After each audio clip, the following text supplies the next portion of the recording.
And welcome back, everyone. We have the second series, VGJ.Thunder versus Winstrike. I'm joined by Kyle and BSJ. We just finished up Optic 2-0ing Newbie. Yep. But guess what, guys? We already have a draft ready for us. Nice and quick. VGJ.Thunder versus Winstrike. Any initial thoughts? Winstrike's about to strike a win. Okay. I feel like we've been casting NA games this whole time, and NA teams have been sweeping, so what team here is more NA than the other? Iceberg's an honorary American. Who are we going to be biased towards this time? I'm definitely a bit biased towards Winstrike just because I love their style of Dota, and I think that they're the underdog here for sure. Okay. Thunder qualified through points, whereas Winstrike had to go through that grueling qualifier. I thought the CIS qualifier was one of the harder ones. They had a big challenge from, I think, Espada. Espada and a little bit of Navi even. Yeah, it was a little bit of Navi. A very minimal tiny spot of Navi, yes. Didn't Navi lose in the opens? 10 seconds remaining. Did they? Yeah. I think they did. Yeah, that's why I said a little. I'm not here to join the bandwagon here, but you know there are quality players that lost in the opens, and then there's Kyle. Yeah. Oh, so good one. We have Enchantress banned here. Pugna as well. Any heroes? I mean, Undying is a little bit strange of a first ban at least. Yeah, the Undying is probably the only one that sticks out of all these bans. The other heroes have been quite popular. The Pugna ban, like a lot of times you'll ban heroes according to what the opponent bans. So Pugna is a hero that deals quite well with Enchantress, so that naturally yields to, if they ban Pugna, you ban Enchantress. And that's a lot about these meta heroes is oftentimes there's one or two heroes that you ideally want to pick against them. So the minute one meta hero gets banned, the other one that gets countered by it has to get banned. Curious to see a Crystal Maiden ban. I feel like that's the first time I personally have noticed it. A lot of teams have been letting it go through, a hero that is seemingly quite powerful, especially for teams like EG, who prioritize their enabling their cores. I think that's the biggest thing, though, right? You did talk about we have seen a lot of NA games. On the other ones, these haven't popular here. It is still very region meta, right? Yeah, it is. That's the thing. Like these EG, VGJ Storms, and all that. They still prioritize other heroes. Then you have Winstrike and VP, right? The only two teams from CIS. And then VGJ.Thunder, of course, from China. It's just crazy how these regions come together. But guess what? Silencer, first pick is, well, we just saw Newbie do it as well. So VGJ.Thunder will pick it up here. Yeah. Another Silencer. And, yeah, I checked the stats real quick. Winstrike got 2-0'd by Mineski with their opening of Crystal Maiden in both games, and now it's been banned since then. So they're just done with that hero. I've been a bit disappointed by the first pick Silencer. I think it's an answer to Phoenix, but the meta just, like the way the game evolves is so rapid when you're in group stage, because you'll see a hero, it'll get strong, it'll win a few games, and somebody solves it real quick, and all of a sudden, like, it just falls off. And I think Phoenix, when EG's playing it, looks like it's a top tier hero for sure, but otherwise, is it that good? Like, what's its win rate? Can't be too high. I feel like this hero suffers with summons in the laning stage is the problem we saw last game, and you're seeing it again here. And the problem is that this hero like Silencer and like another hero like Weaver we saw first pick is they have ways of dealing with them, like conceptually, and you have options, and each team has their own personal flavor. Like Optic chose to do Prophet, and we're seeing Shen Mirana. We saw Prophet Weaver last game. Instant Weaver. Yeah, and the thing about this Weaver pick here is when you look at the Chen, you need to have a hero that doesn't just get dove and is vulnerable to the Chen. Maybe it doesn't beat the Chen early, but it doesn't, like, if you have this squishy, fragile safe laner, or even just like even something like a Bloodseeker that isn't considered fragile but can just get dove if they're falling behind in lane, is very hard to play against Chen. So that's nice to answer that with the Weaver. I just feel like the Mirana's a better version of Weaver. I just checked out win rates. Mirana is 17-7 in this tournament. Weaver, I believe, 10-12. That's a losing record. It is, and I think that the same issues Silencer had with Furion in the last game we just watched. Yeah. Chen's the same hero. Like, you don't actually do anything to Chen. And I feel like whenever your support combo, much like it was last game, is able to be 2v1'd by the summon support hero, you're at a massive disadvantage, especially in a meta that's so based around winning your lanes. So why is stat pitch here? Yeah, so why is the Chinese meta, I guess, going with the Silencer, right? We just saw Newbie first pick it. Now we just have a completely different team of VGJ.Thunder, and they just pick it. But we've seen it. It feels like this meta is based around lanes. So why are they picking Silencer? What's your guess? For me, it's mostly about the Phoenix CM. I think you deal with those heroes incredibly well. Okay. And it is a way to force enemies to purchase like BKBs maybe earlier than they want. But as we saw last game, you can also you lose your towers, then they just sit on their heels for a bit. They finish those BKBs, and then they're just winning team fights anyway. Yeah. Makes sense. Denies, the Necros, the Storms, the Pugnas all also get denied a bit, but like we see them banned all the time as well. So Necro still alive in this pool.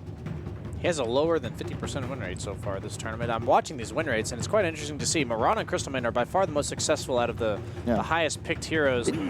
Don't they just, it feels like they do the most, Yeah, right? I Like agree. all 4 of their abilities are just provide massive utility. They're very unique and malleable. Like you can put them with any heroes, any draft, and they're gonna look good, and the talents are out. They don't do well. a specific thing well. They just do everything.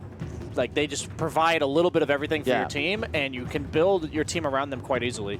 And that's the thing about like Crystal Maiden. You just pick cores that get enabled by your Crystal Maiden aura, and suddenly that hero has massive impact. Yep. You have a Mirana, you just pick like 1 or 2 setups for Arrow. You give her a good lane partner. How about boom. what heroes like being invisible for 15 seconds? Oh, all of them. Oh, You know? Like, what hero like bonus move speed while being invisible? it's true. Wait, you get bonus move 10%, they right? added. It's 15, I think. 15? Yeah, What? 15%. That's pretty good. I didn't even know that. Yeah, That's they insane. added it very That doesn't recently. persist while you're visible, does it? I am almost certain it does. We're gonna find out here. Yeah, movement speed's 15%. Wow. That's good. That's crazy. It's a Shadow good. Blade. A key part of Shadow Blade is the movement speed you gain when you go invisible. Yeah.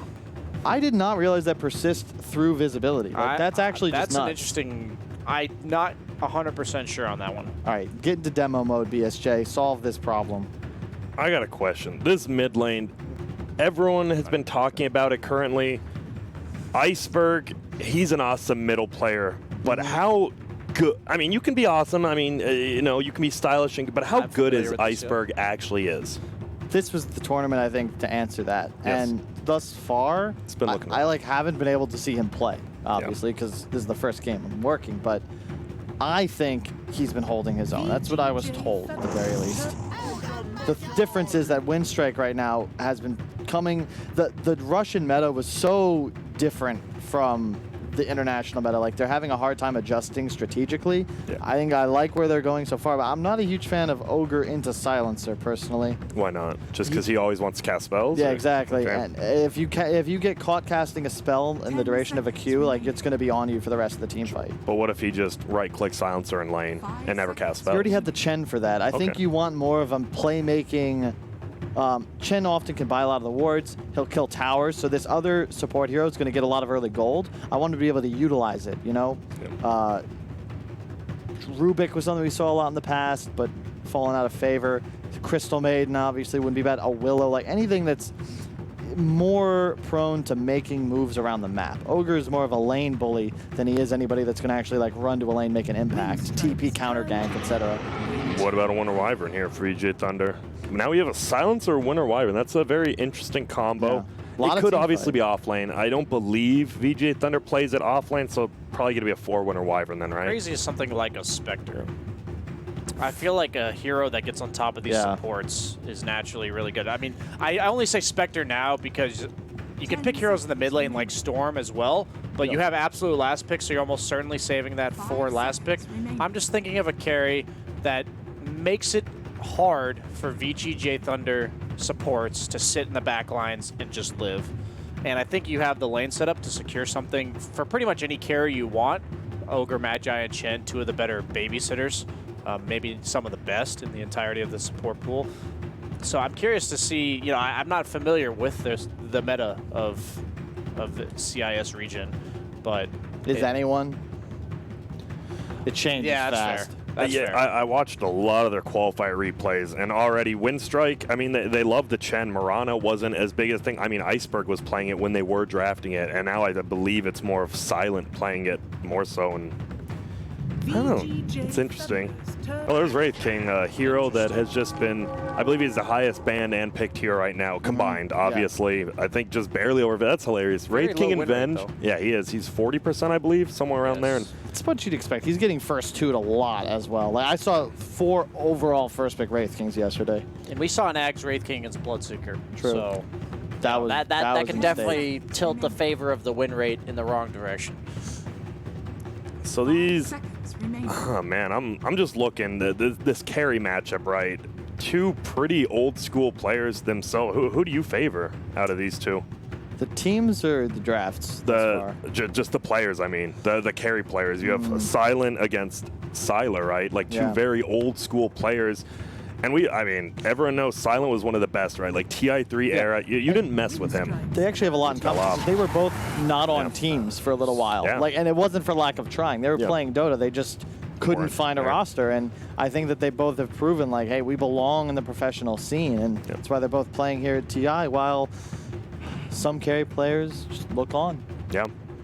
I don't know. Yeah, Silent. Anybody in particular? That no one. But Silent at TI, I just remember, and around that era, he was like one of the best. Sylar as well. I mean, he's a legend, right? It's not he just looked good at tournaments. Sylar is a legend. Sylar one of like the only players to finish top 3, I think, at more than I think 3 TIs. He's been top 3. Yeah. He was in VGJ when they finished 2nd. He was in LGD when they finished 3rd, and there's one more. It might have been LGD again at some point. I don't remember, but he's definitely up there, and then you have him now. When Thunder was earning all their points this year, it was mostly on the backs of like Sylar Lycan. I remember when they could just first do him that hero, and he would win. You would win them the game. Yeah, that hero back then. Obviously, you just picked him, put him in a lane. He wins 10 minutes, and then you just win the entire game. Yep. And that is when they went through that period of just second places every single tournament they were owning. Yeah, and I liked the Necro pick because you have a bunch of you needed Dangler. Yeah, sure. You needed a walking blob that could protect your silencer and your wyvern. You already have a core that relies on mobility to survive. You wanted a tank. And it's also very adept at just slaying enemy heroes. They don't have much burst damage, and they're safe behind him. It's going to be tough to take down the Necro, and they go for the Lina. There is a TA available. I was about to ask. Always not the best hero against the rest of VGJ.Thunder lineup, but good versus Lina. It's obviously a good lane matchup, and this meta is a lot about the lanes. So who is good versus all of VGJ.Thunder then? If like you discount the Lina's not here, who's good versus those other 4 heroes? If Pugna was in the pool, it'd be a great Pugna game, but that guy's good. It's tough. I think maybe you just put the Mirana mid and you pick an offlaner, but I'm not quite sure like what. Hear me out, Sniper. This is it's a pretty good sniper game, but they have Wraith King and Ogre to buff it up. True. So I'm not saying it's perfect, but if there was a sniper game, okay, they go for the TA. We're trying to fathom some other way they could go with this, and they just go the standard route. Phase. It's Winstrike, right? And this is what I would say is one of their flaws as a team right now, where it's a good pick, it's a great matchup, but it's not like looking at the way the drafts line up. It doesn't give them everything they needed. They're still going to have issues killing Necro. They're still going to have issues jumping on top of the supports and taking them out. They don't really have a way of killing this Wyvern. It's all on TA, like being ahead and like 3-shotting DDC. Is it going to be playing it? No, DDC on the silencer. So they think they can just take out Fade before he casts a spell. It's going to be... It's just hard. They're relying on their personal individual skill to just win the game and outplay Thunder, whereas Thunder is just going to play that methodical Chinese Dota that we all know, but only some of us love, and focus on strong positioning, team fights, outmaneuvering to win the game. So the emphasis I want to make this game is the role of the Wraith King in fights. I believe he's their only stun that's reliable in terms of initiation. He's going to have to build a blink, and he has to get the Wyvern. I don't think Silencer is significant in terms of the heroes like Mirana and TA. If they blink in or leap in, they'll have BKBs. So they're not as concerned about global. And in the early game, the Wyvern curse is the big deal. Yep. And if you're Winstrike, I think you got to win these lanes hard. Yeah. You need towers, too. not just lanes. I want them to play around the Wraith King. As soon as it hits like that 5-6 minute mark, get a catapult wave going with the Chen Wraith King and just shove down that wave with a bunch of creeps and skellies. And meanwhile, they need to be active on their 4 heroes, or I'd say 3 heroes, the Ogre, Wraith King, Chen, and then Mirana and TA need to do their thing in their own lanes. TA is going to rotate between mid and Ancients. Mirana might end up having to show up to fights depending on how her lane goes, but it's important in this meta that you transition between the heroes that are active. You're going to go from TA farming initially, while the Wraith King, Chen, and Ogre create a lot of pressure, and then the TA is going to join with you once she gets her 1 or 2 crucial items. And Necrophos, I look at this kind of hero in this game, and I don't feel like he's very threatened, honestly. I look at Necro, and I think if I'm against like a Pugna or even like just some physical burst damage hero like an Ursa, where if I get caught off guard, I just die full to 0. I'm not scared this game. Only an Ursa player thinks Necro's good against Ursa. Thinks Necro's bad or good against Ursa? Good. Ursa, never mind. I don't want to get into this discussion. I'm simply saying that if I'm Necro, if I push W, I'm alive. Exactly. And that is a nice feeling because they have no instant disables. I agree with you. That's what I was trying to say. They like silent. Dude, did you see the tips just changed the net worth disparity? Okay, it was just timing. I think it's because they're even, right? But that was funny. Well, look at this Mirana build. Can we talk about this 5-branch Mirana build? I dig it. Value. This is old. 5 times the GG. This is something This is old school, actually. I remember 5 branches plus just a massive amount. This is before you could eat your tank. It's silent, right? Branches. I mean, he's an old school player. That's actually hilarious. I love it, though. Just stats, right? And now we're to watch bottom. It's going to be, so this Chen, obviously we know. BSJ, once again, can you instruct viewers how to say Chen's ability? Penitence. Penitence. I've heard a lot of penitence, other words, but it is penitence. Yes. Just making sure. Penitence. Pen? From the Latin word pen, which means to write. It doesn't? It doesn't, but I use a pen to write. It could be. It seems like it'd be believable. It does. Well, we're going to have a big fights coming in, actually. It's going to be Always Want to Fly taking the rune. He did have to level stun for that, which isn't exactly ideal on an Ogre, but it's definitely worth it, I think. I don't know about that. I don't want to say definitely. It's potentially worth it. Debatable. Yeah, and I remember you saying you were talking pre-game how they only have the Wraith King stun guaranteed. I'm sure people in chat were talking about, but what about Ogre? If you look at the range of Ogre stun, this guy ain't stunning anyone to initiate, I'm talking about in team fights when you have a Wyvern who's going to be positioned in the back lines. That's what I'm saying. I'm agreeing with you. I was just, because I'm sure people were saying Fire Blast. What are you trying to say? Look at the AoE. BSJ is being argumentative. We're trying to agree with him over and over, and he's just getting all riled up. Yeah, and now look at this. Harass coming out on the back line. You just see Ogre and Winter Wyvern behind each other squaring up. Bottom lane, though, as well. This is a very just in-your-face 2 dual lanes right now.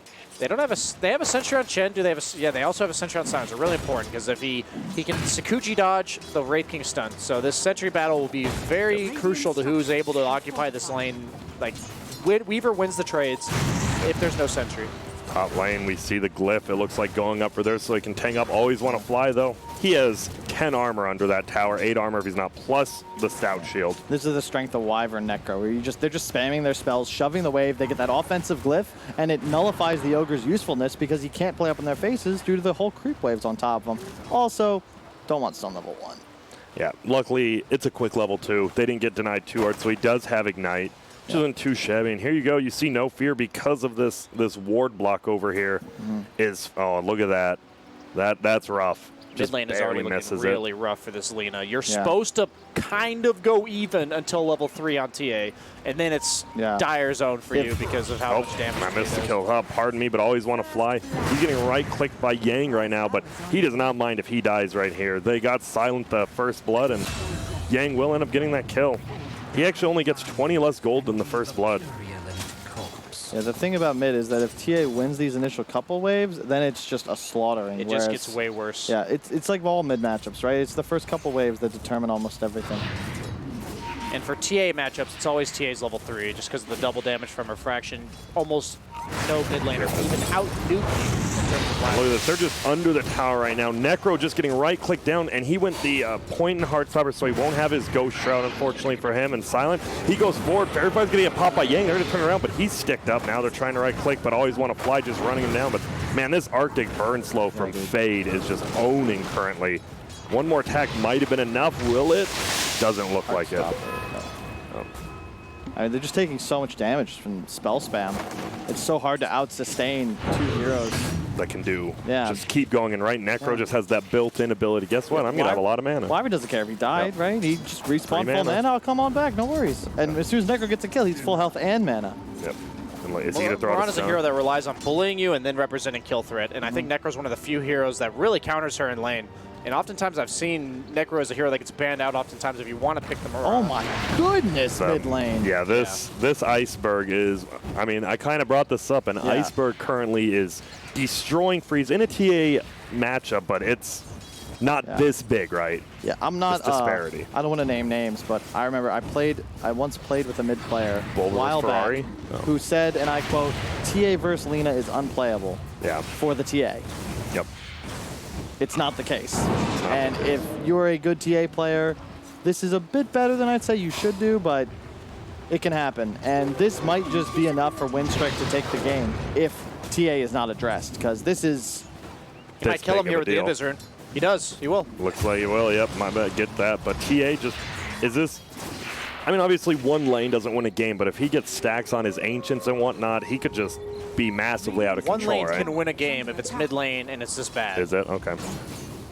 It's real bad, too, because while they do have heroes to deal with them, we were talking about how do they kill Wyvern. Well, if there's a Blink Deso TA at like 14 minutes, Wyvern's not in a position. Wow, they just let him. And Silent might be in trouble, too. No, Yang does not want to dive right there. Probably a smart idea. Meanwhile, middle, DDC did steal the haste rune from Iceberg, and now we're going to see a send back. Oh, that's gosh. So they're just going to, they're like, Iceberg, you're already owning. Guess what? I can help you even more. He'll keep the creep wave there, too. That's so bad for the Lina. Look, he's not even attacking, as you said. said. They have a preemptive sentry for the traps coming out when TA is on 6. I'd love TA to buy his own sentry to get that one, because that's like actually just game winning for him.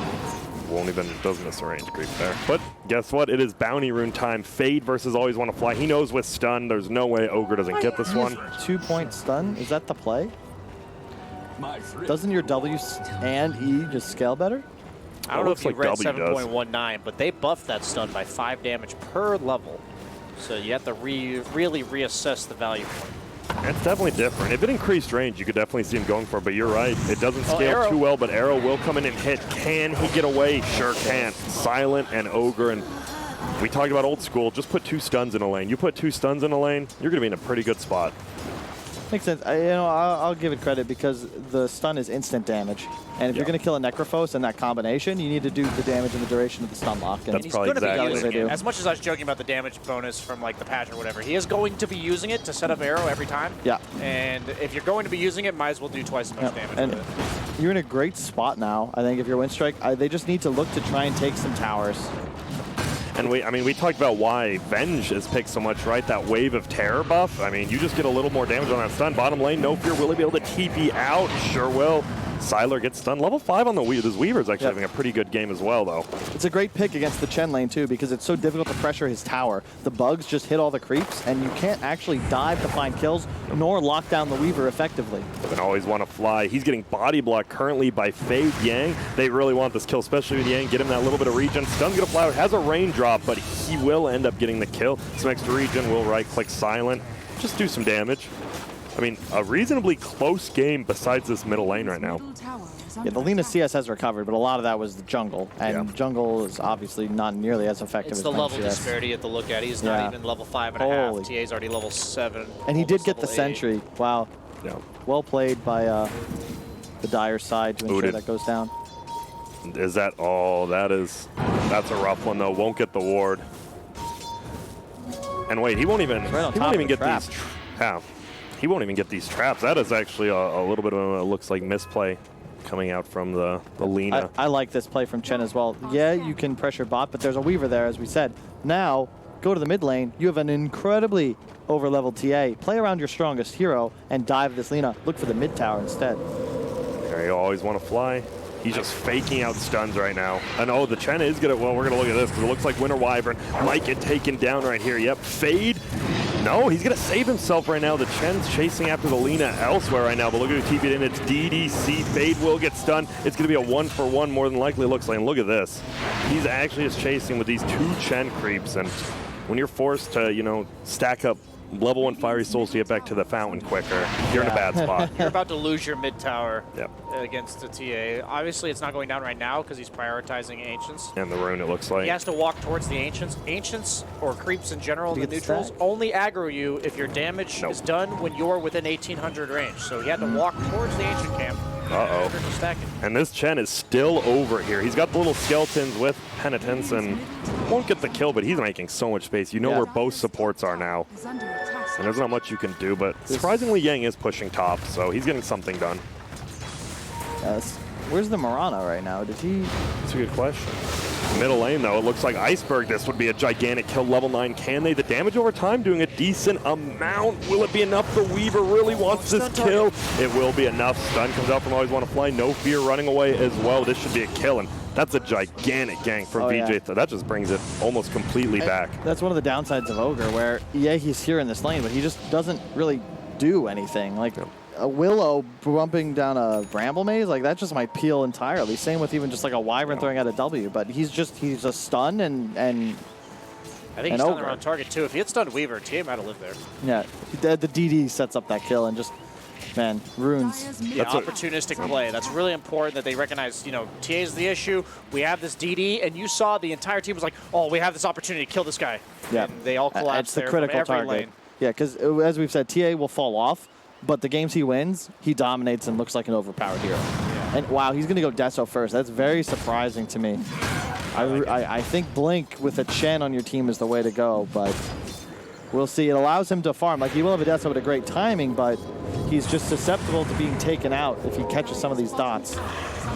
And now the smoke is going to fly from Winstrike. They just got kind of destroyed a team. Look at this, DDC. He's just laying a ward, almost scouted out, but the only person who might be in trouble is Fade, and I'm sure VGJ.Thunder is actually fine with it. Look at, he even gets a counter ward, and now they're going around the backside. Non-Grata. TA took an Ancient stack in the meantime, so it removes their ability to pressure mid. So now they can go bottom, but look where the creep wave is, and it's a Weaver. Like, what are they actually going to do with this smoke? Kill the Silencer. Oh, no, they will. They'll find DDC instead, and we'll see you later. A lot of time invested for a support kill. Yeah, and not even a high level one. Is he level 4? They do get his ward, though. That's nice. Level 4. I will say, though, the reason why I like the Deso is because when I think of Blink Dagger comparisons on these type of heroes is how many heroes do you actually threaten with the Blink Dagger, and it's really only the Silencer, maybe the Lina. But if that's the case, it would drastically change the way you want to play if you threaten multiple crucial heroes on the side of VGJ.Thunder. But the Weaver, the Wyvern, the Necro, none of them care. So by going the Deso, it says, I still want to threaten you guys eventually, but I'll prefer to accelerate my own farm first. You see this, though, talking about accelerating that farm, finishes off the 4 stack right here. Iceberg, pretty happy with that. I'm sure all TA players, they just know, they're like, man, I'm glad. Even if I win my lane, I don't even have to catch up. I can just go accelerate even more. Sentry ward placed middle. Iceberg can't get He's got to be careful. the sentry one. Nobody else is here. And so where does this game go now? You have a Chen on Winstrike. You're up 1K with a farm TA. But Sylar and Yang are both farming on Weaver and Necro respectively. Are you a little bit nervous of that? Weaver's definitely a scary hero in this game. He's got a full have the Dragon best Lance. ways of killing him. I'm definitely afraid of Sylar's Weaver here. I don't think you have an easy time killing him until later on, and it's hard to read. It's not about the Weaver necessarily, it's the supports that are playing with him. You have so much survivability just thanks to a Wyvern or a Silencer getting the spells off next to you. Like, Arrow will connect, though. Necro will just get right-clicked. Still has plenty of... He actually wanted before Ghost Shroud, but he will be fine nonetheless. Boot him out of here, though. That's really important. Necro's a hero that just walks down the lane and continues walking down the lane. So even if you don't necessarily kill him, usually the reason why it's so important to kill him is if you don't kill him, he just keeps walking down the lane. But now, because he has no shrine, well, he will. 15 seconds, that does relieve a lot of pressure on the top lane. And we see the Wraith King rushing a Blink. I like this a lot. The interesting thing, he's going Atos. Yeah, I saw a lot of HP, but... Not a fan of it usually, but they're so low on disable, I don't mind it that much. And because his W is like invulnerability this game. Yeah. Like, he doesn't need a Yules or a Hood or a Blade Mail, something like that to protect himself. Yeah, so good you point. can go for this luxury item. Usually the reason Atos is a low percentage purchase on these players is because it doesn't give you anything for your own hero. And it's also super good against TA, Mirana, and Wraith King to just kite them and lock them down to try and land kills on them. So who needs to make the next move? Is it the Chen team? I mean, Chen's not an early game hero like used to be, but you still think it's that team? They have no towers with a Chen, and it's 13 minutes in. We saw how Optic played around their Furion. I really think that the Chen, in an ideal world, is played the same way. Bottom lane, Mirana's going to be TPing in. Yep, they're going to go. Will he have an arrow? No. Whoa. That really splits the wickets there. Non-Grot will just run him. He gets the stick off, so he has his ultimate. Now Siler going to get slowed. He has a Sakuchi up in 2. He's going to go down. And dude, that is what we like to call a false sense of security, luring him in with the missed arrow on a stationary target. And my bad, I missed another kill top. It is going to be DDC going down, so Winstrike, they get a quick 3 kills. They get the tower deny as well, but look at this. It won't kill him, but it will get him killed. Yeah. Saved in 15 seconds. It's funny. As soon as he casted that one spell with Silencer Q on him, he was like almost guaranteed going down. Yep. Just because it's so much damage and it lasts forever. You're already a slow hero. Ooh, middle lane. They want to set up for this. Blink on Wraith King. Yeah. Looks like Iceberg will get out of there. As you said, Bottom lane, though. Wraith King does have Blink, but it's nighttime. They don't see him. They are going to look to... I think Wraith King is going to try to Blink dive him. Like, he's just going to guess where Wyvern is. Potentially wait for him to nuke because it'll show him. He knows he's here. They do have that ward. He's going to go now. Oh, gets fogged. It's the try. He reveals his Blink.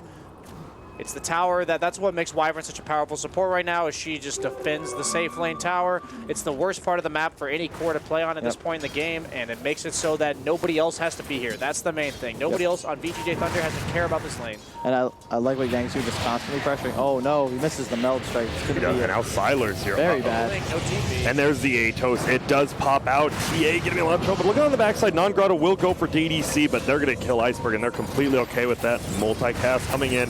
Guess what? They know he doesn't have ultimate, and he will go down on Wraith King. Now, always want to fly. He bloodless himself plus the tower, but he's just going to get chased down. Welcome to Atos Village, and he's going to die. Silent comes with an arrow, but now he's just in there by himself. How many leaps does he have? He has 2. He'll get out.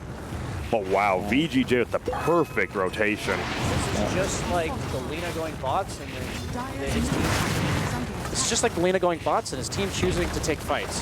The TA went Deso, and instead of farming, is up in their face pressuring towers, where if he had a blink, he would be perfectly fine in that circumstance. Yeah. But so if you buy a Deso, play like you have a Deso. Don't play like you have a blink. It's really important that you synergize your playstyle with the items you buy, and his death leads to the Wraith King TPing and dying, and the Mirana TPing in and just wasting her time. And with this is all Yang. My eyes. Like he pressures top, takes the tower by himself, then he's connects mid, and the Atos lands him 2 extra kills. And there's a reason a lot of people say that this guy's the best offlaner in China, and he's demonstrating that in this game. Top net worth on his team, only behind Adesso TA, who we just got done criticizing a little bit for being far too farm focused. Yep, and this reminds me a lot of, I mean, the sister team, VJ Storm, when they were actually playing with Snake King right on their Necrophos, and he was always the most farmed in the game. And I know they did go over there for a month, so I'm sure some strategies are traded. We are going to see a stun come in. It will be a kill easily on Fade. Ulti flies out. It won't kill Silent. Will he still end up going down? It's going to be very close, but looks he like... extended it with his lead. Yep. Oh, but the heal from Chen, that might be enough. We're going to look down here, though. He leaped and Starfall. I'm going to let you keep it on BSJ because DDC is dying right now. And Non-Grotto will get put under. He doesn't have ulti for 10 seconds. It's going to be a huge kill. Silent does go down to DDC, by the way, because of that curse. Non-Grotto will TP out. Always Want to Fly goes down, and VGJ is just moving around so well. Dude, that Mirana would have lived. On Strength Treads? No, he threw an arrow out on his way back to base to help his team. And he died. He died in the last 2 seconds of curse. He switched his treads at 4 HP. Yeah, that doesn't count. I'm just saying that he threw an arrow and would have lived if he just didn't throw the arrow. So I know he was going to die to the last tick. We can. I assure you, he died to the last 2 ticks after throwing the arrow. No. Okay.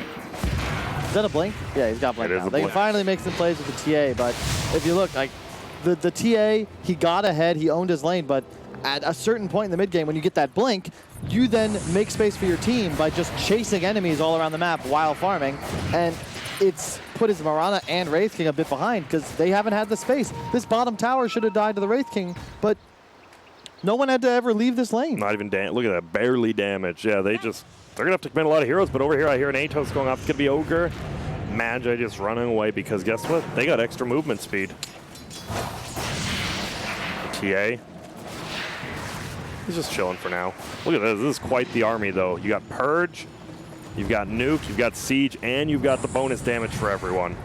Lena's recovered quite well. It's a very easy road. Terrible start. Yep. If no one's in here, right, if they don't expect it, this is going to go down pretty damn quick.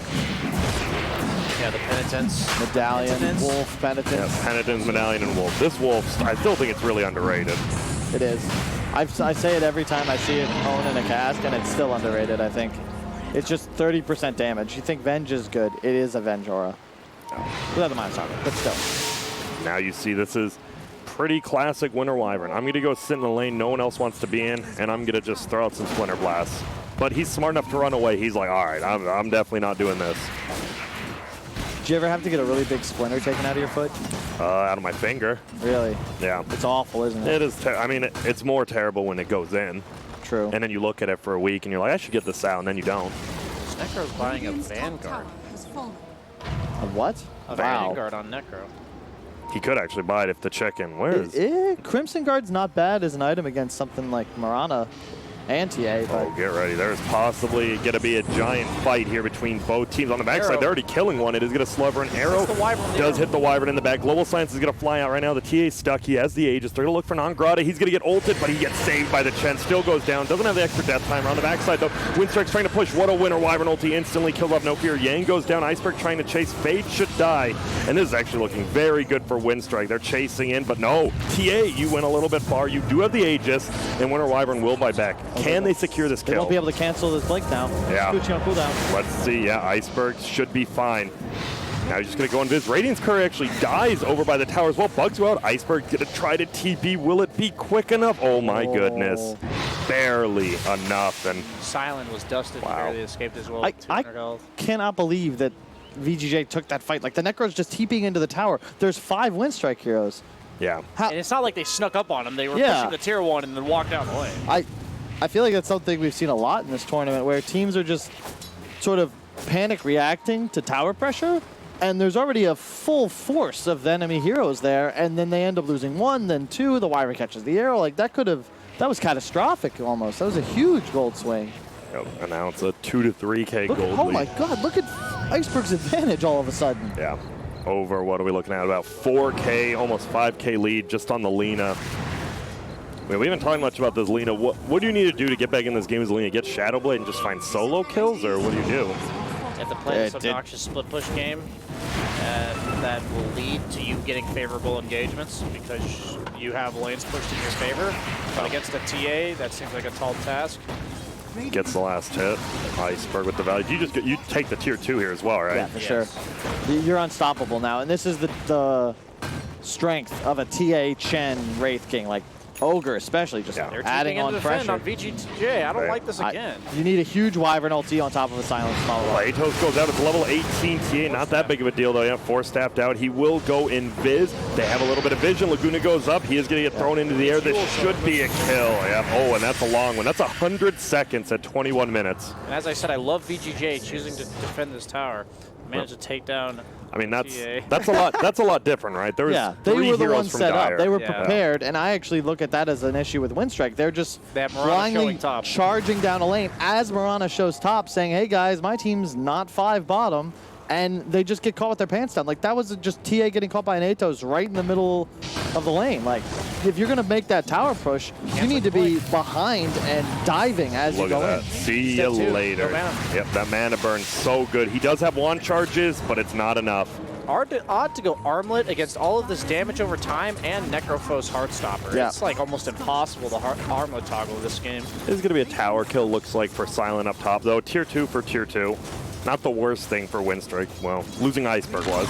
They do, yeah. So, I mean, that tier 2 top, though, comes at the cost of this TA dying bottom, because the reason why they were able to take that tower was because their TA got gone on because the Marana was showing top. Uh-oh. And Chen, that 4-staff doing a lot of work from No Fear, but it should maybe be a kill. Siler's thinking about going. They're trying to kill the bug off. Always want to fly, helping out. They do. Oh, No so Fear close. goes down to DDC again. This curse, as well as last word. I mean, look at 0 points in the glaives. He's That's the just, build. let's kill. I love the build from Sylar as well. Like, the Treads Dragonlance, the early survivability into Diffusal. Like, I think the Diffusal is just what makes your hero so good. Yeah. The double like any orbs are doubly value because of the Geminate every 3 seconds. So you just get 2 attacks off. And if you're not going Maelstrom or Diffusal first real item on Weaver, I feel like you're doing it wrong. Yep. I think he needs a Lincoln's at some point, to be honest with you. They have so much, all their setup is single target, and eventually this TA is going to go Hex. Yeah, if you go Lincoln's, it delays your BKB and also reduces its value. I think you Does just... he need a BKB, though? At some point, for sure.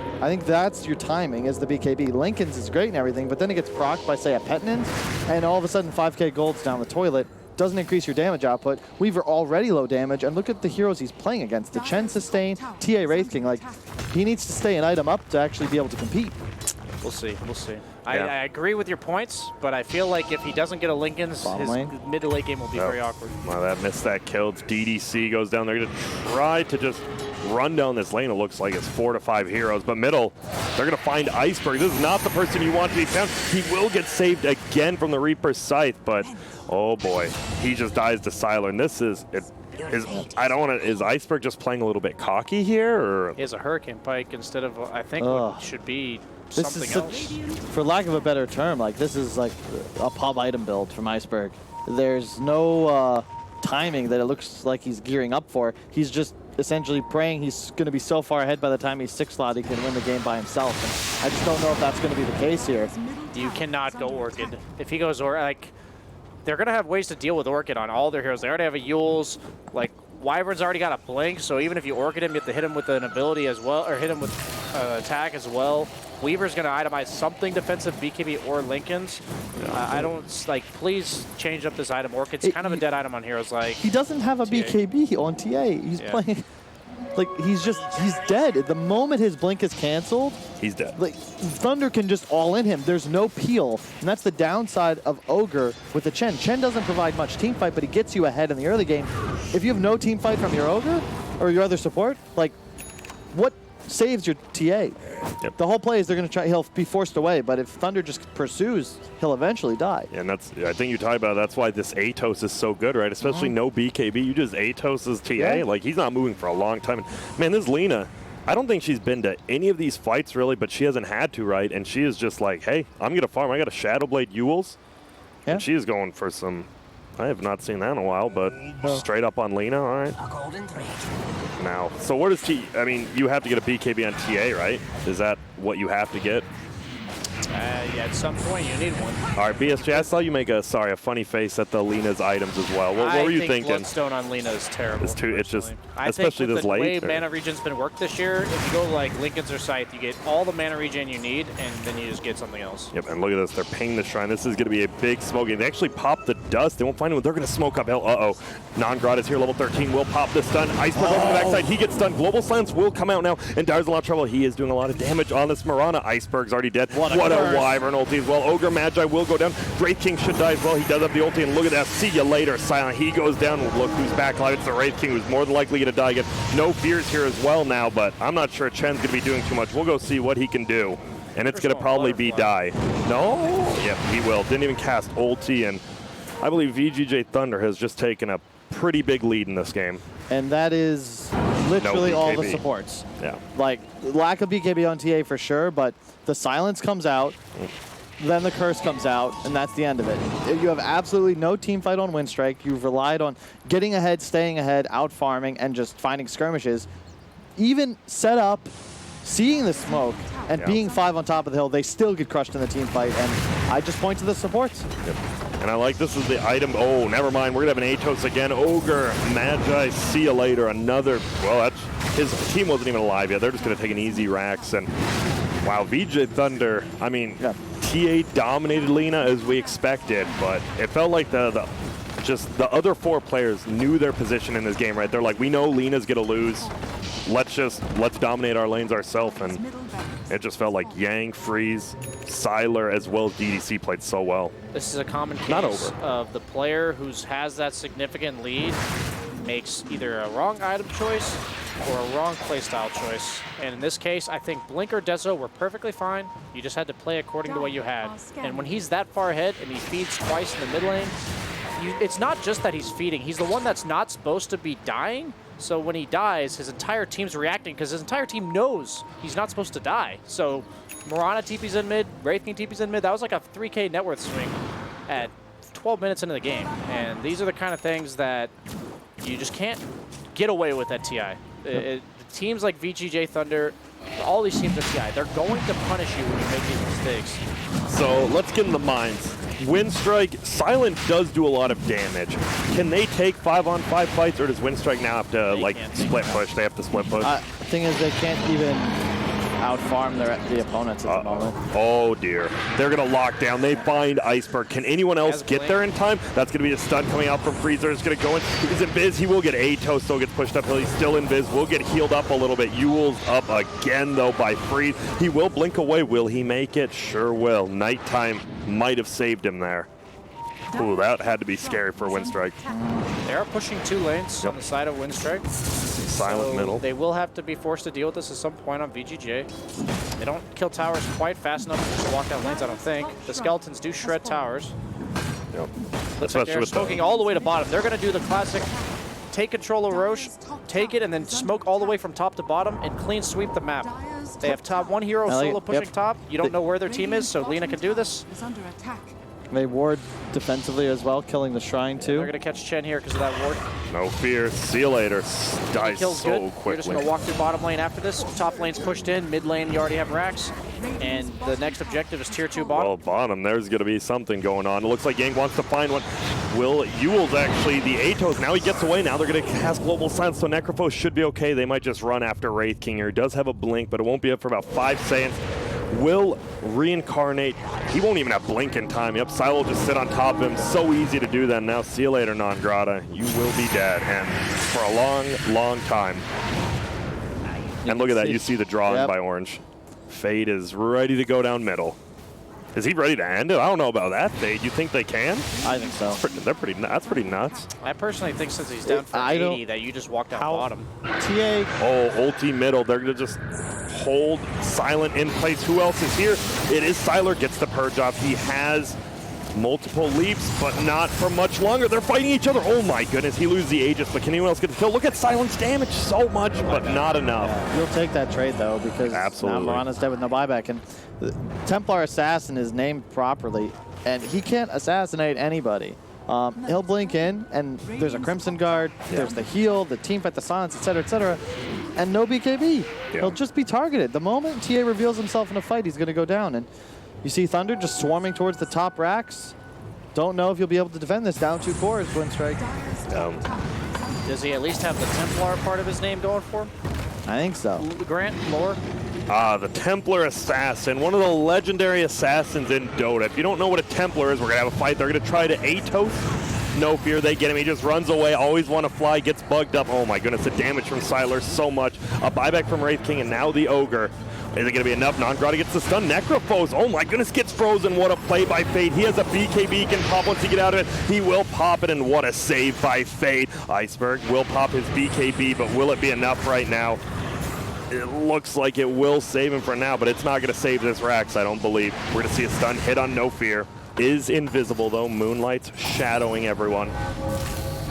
Penitence goes off, just slows Yang, and they're just going to slowly bring these racks down. They're in no rush. Always want to fly, more than likely going to die here. Looks like it will be the Death Pulse. Sure is. Now an ulti. Chen's going to die. Silent, do we have a leap? Sure do, but just 4-staffed instead. So he doesn't proc the, the curse, and now they lose it. Didn't they target the Necro? He's full health in mana. Yep. That was such a good play by Fade. He would have absolutely died, but gets saved up by the Winter Wyvern, saving him, and now Yang's level 21 with a Crimson Guard also. And that's the downside. They like last pick this TA to the Wyvern, and that's one of the downsides. When you have a draft so dependent on physical damage, like I point once again, Ogre Chen, they're supports. In the purest sense of the word. They don't really deal damage themselves. Oh, nice save there. They're still fighting it out, but Silent's dead, no buyback. More than likely, the G's will be dropped, but Non-Grata continues to go and always want to fly, says GG, disconnect, but they want this kill. They're killing Wraith King. Maybe Iceberg before the game ends. Let's see, can they do it? The race is on. They will not get Iceberg, and what a well-played game by VGJ.Thunder. I think we mostly talked about that laning phase, right? Middle lane, I mean, Iceberg handled him. Iceberg did indeed handle him, but after that, the other 2 lanes, it felt like went really well. And I think you asked me at the start of the game what I thought about Iceberg. This game is, I think, a perfect example. He has the individual skill and the one-on-one just raw talent to compete. And he proves that.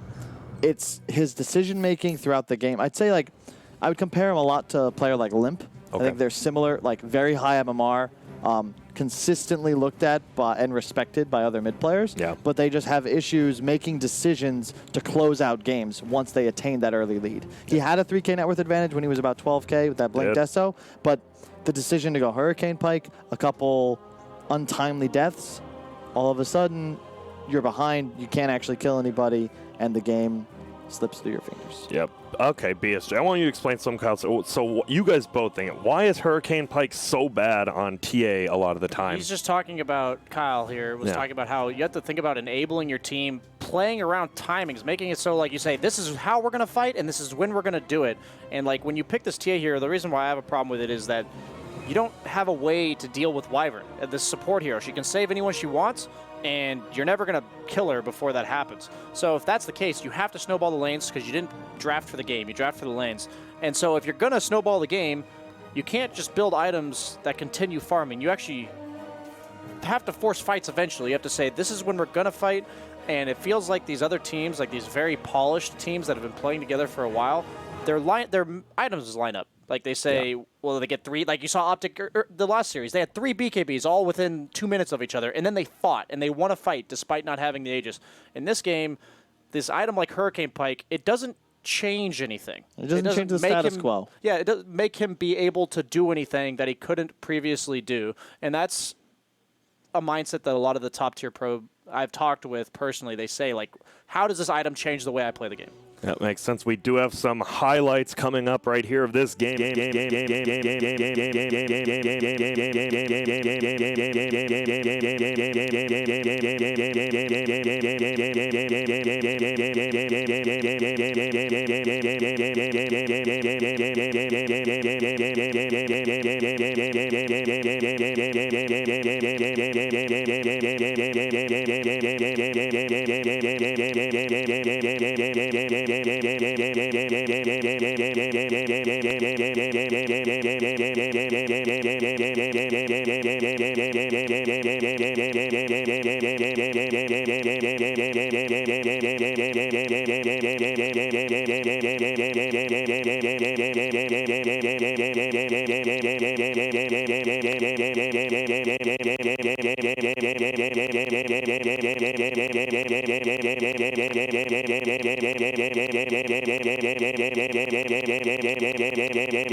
Just making it very deep into this draft. And fourth pick Necro, you feel some value right there. He has a low win rate, but how many of those losses was First Necro picks and fourth stuff. picked in a good Necro game? You know, that's the point of these heroes that are powerful in the meta, is sometimes even if they don't have the best win rate, it's because people are picking them super early and countering them perfectly rather than the hero being picked in an ideal situation.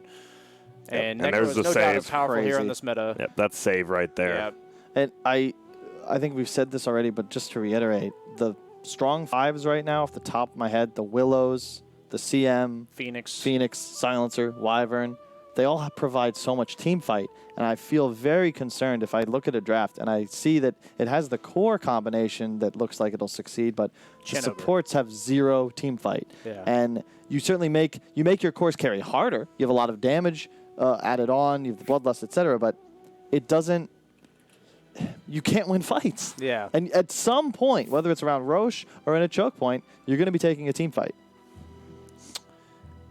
And that's the reality that you live in professional Dota. Sometimes these type of builds, they can work when the opponents aren't nearly as organized as these professional teams are. But VGJ, they're like, at some point, they laid their foot down, especially that Tier 2 bottom where I was a little hesitant, but they set up and they said, they can't fight us. And I just feel that teams like that we've been seeing that are top tier in TI right now, they're not going to 4-man push bottom while showing a hero top. That's the emphasis is VGJ, they're good enough where they're just going to say, holy moly, we know they're not 5 bottom. We see you. We know your 4 bottom maximum. And if we jump this TA, you don't have the proper punish to counterplay us. And those type of plays just swing the momentum so much of the game. You have a dead TA, and if you watch what happens after those type of deaths, the map control, they end up feeding 2 more heroes during the time TA is dead, and suddenly the team that's controlling the pace of the game, it shifts. And when you're the team that doesn't win team fights and you don't have map control, how do you come back? And it's partly because I think every team is the same concept. They pick 3 real cores that all shove lanes, and as soon as you win that fight, it's like the tide has turned, and now it's like a tug of war, right? Except you like slipped sleeping pills into the other team's Kool-Aid for like 30 seconds, and then you're just like stealthily like dragging the rope towards you. Yeah, sure. Yeah. I totally know what you're coming from there. I completely agree with you. I think the biggest thing is what you said. This VGJ.Thunder, though they looked weak as of recently, they still qualified to TI8 under the point system. Like, they are a very good team. And Winstrike, you make 1 or 2 just mistaken item choices or even hero choices, you're going to get punished. These are by far, easily the best 18 teams in the world for the most part. And, you make one mistake, you're going to get punished heavily. How long has Winstrike been playing together? They were a little bit eligible before for a TI invitation. Yes, they were eligible. So for a decent time. It just feels like a lot of the stuff they did, they just weren't on the same page. It did look like that. And I think it feels like playing with the Chen makes you do that too, right? Because if you play with the Chen, you can do different stuff. And it doesn't feel like they abused that send home, except on that iceberg, that one-time middle, which was pretty nice. And yeah, that's crazy. Winstrike, people don't realize they have been together as Fly to Moon for a long time. If they won Epicenter, they would have actually qualified to TI guaranteed. It's clear, it's funny because I would give the skill advantage to a team like Winstrike against most teams, but I just bring up Optic because that's the game we saw earlier. It felt like everything they did synergized, and it felt like I could feel the teamwork. Yeah. I don't know how else to word it. I could feel it. And in this game, a lot of the things were all over the place. Like you said, you have a Chen, then you're not pushing towers, so if the TA doesn't build a blink, she can't push towers, but she's trying to push a tower with a Deso, and she dies. And Would you Deso first? I personally like the Deso first. If you plan to say, we get this Deso, then blink at like 15, 16 minutes, and then march down lanes, like you take every single tier 1 all within 2 minutes. Because the reason why I don't like blink first is you have these heroes like Necro that can fight you, so why not just say, okay, we'll wait till this blink Deso to get the towers rather than push them early. You have to kill them early. I don't think you're getting them early. Necros is going Atos Buckler into Crimson Guard. The moment you and he can fight you. When did he get those items? Give it a check for you. It's all about the timings how they line up. Buckler you're correct. 20 minutes, Blink at like 16. So, and he saved gold too. He actually had a full Crimson Guard. So in theory, the chicken died. Yeah. The timing is like the exact same, and you're never winning team fights. The longer you maintain your minimal advantage instead of pressuring, finding a fight, fighting objectives, killing Roche, the harder it's going to be to actually do that. Like, the Miracle goes Blink first, like almost every game. The argument I want to make Sumal goes Blink first almost every game. There's a reason for that. In losing games, they sometimes go Deso. The point, though, I want to make is I remember you and I discussing this at the summit where CCNC went Deso, then Blink, and we were upset that he should have gone Blink. And I want to say that I'm not arguing that Blink was incorrect. I'm arguing that in that game, we talked to him after, and he said, we knew once we got Deso Blink, we were just going to march down, take all the you can't do that. But my point totally is, different games. No. I don't even think it's worth arguing because they bought the Deso and then didn't wait for the Blink. So, like, they didn't play the way that we're saying would be correct if you buy Deso first. Yeah. So, if they had waited for the Deso and the Blink, then push towers, then it's an argument that can be had. But if they buy the items that don't play according to how you buy the items, then you actually have no idea how it would turn out. Sorry, I was trying to decipher your point. I was given, like, a manuscript of sorts. I got you. Yeah. But now I think we found the... Yeah. It's kind of like if you have 4 heroes doing one thing and one guy doing the other. Yes. This happens a lot in pubs. So it's and like the one guy's like doesn't join you for the fight and say, you should have never fought. So it's like, how do you know that? You weren't there. To summarize, teamwork make the dream work. No. Yes. I'm just kidding. Yeah, I mean, that if you don't do things as a team, if you don't do what you built or how you're like like if you pick a draft and you don't play the draft correctly, you can't go, we shouldn't have drafted these heroes. I remember that's not the way you can think about it. You have to play the heroes right. For like the exact same thing like 2 years ago when you just continuously bought Sanjin Yasha on Gyrocopter. Oh my god. I'm never living it down. You never are. Okay. And it was funny because it's the same reasoning, right? Where when you buy items that change the way your team can play the game, it might negatively impact how you feel about your power level. It might make you be inefficient comparatively. Exactly. But if it enables the rest of your team, that's like the DK Blink. If you imagine it, if every Dota team was like a group of cheerleaders, right? Not everybody can be the flyer, all right? You got to take turns. So what? No, continue.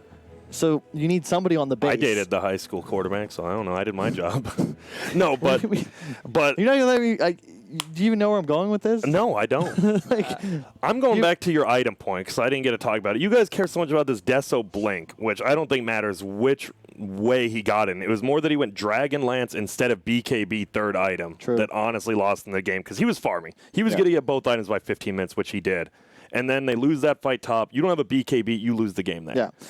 I feel like there's like very solved item trees for almost every mid hero. Like of all heroes or all roles rather. A flowchart, yeah. Mid heroes have like Storm. Well, that actually goes to my point, which was when you see innovation, it makes sense. Kaya Ags for that game made a lot of sense. Whereas when you're TA, you need Blink Deso BKB in some order. Yeah. And Hex seems to be like the finishing item or a nullifier in certain scenarios. But if you deviate from that, it has to be very... Why? Yes. Why are you deviating? And in this game, it's just like, oh, well, I'll just buy these items because it makes me feel good. I feel like Hurricane Pike is the Sanjin Yasha of 2018, where I agree. You can buy it in a game where it's free in a way. Kind of like Atos.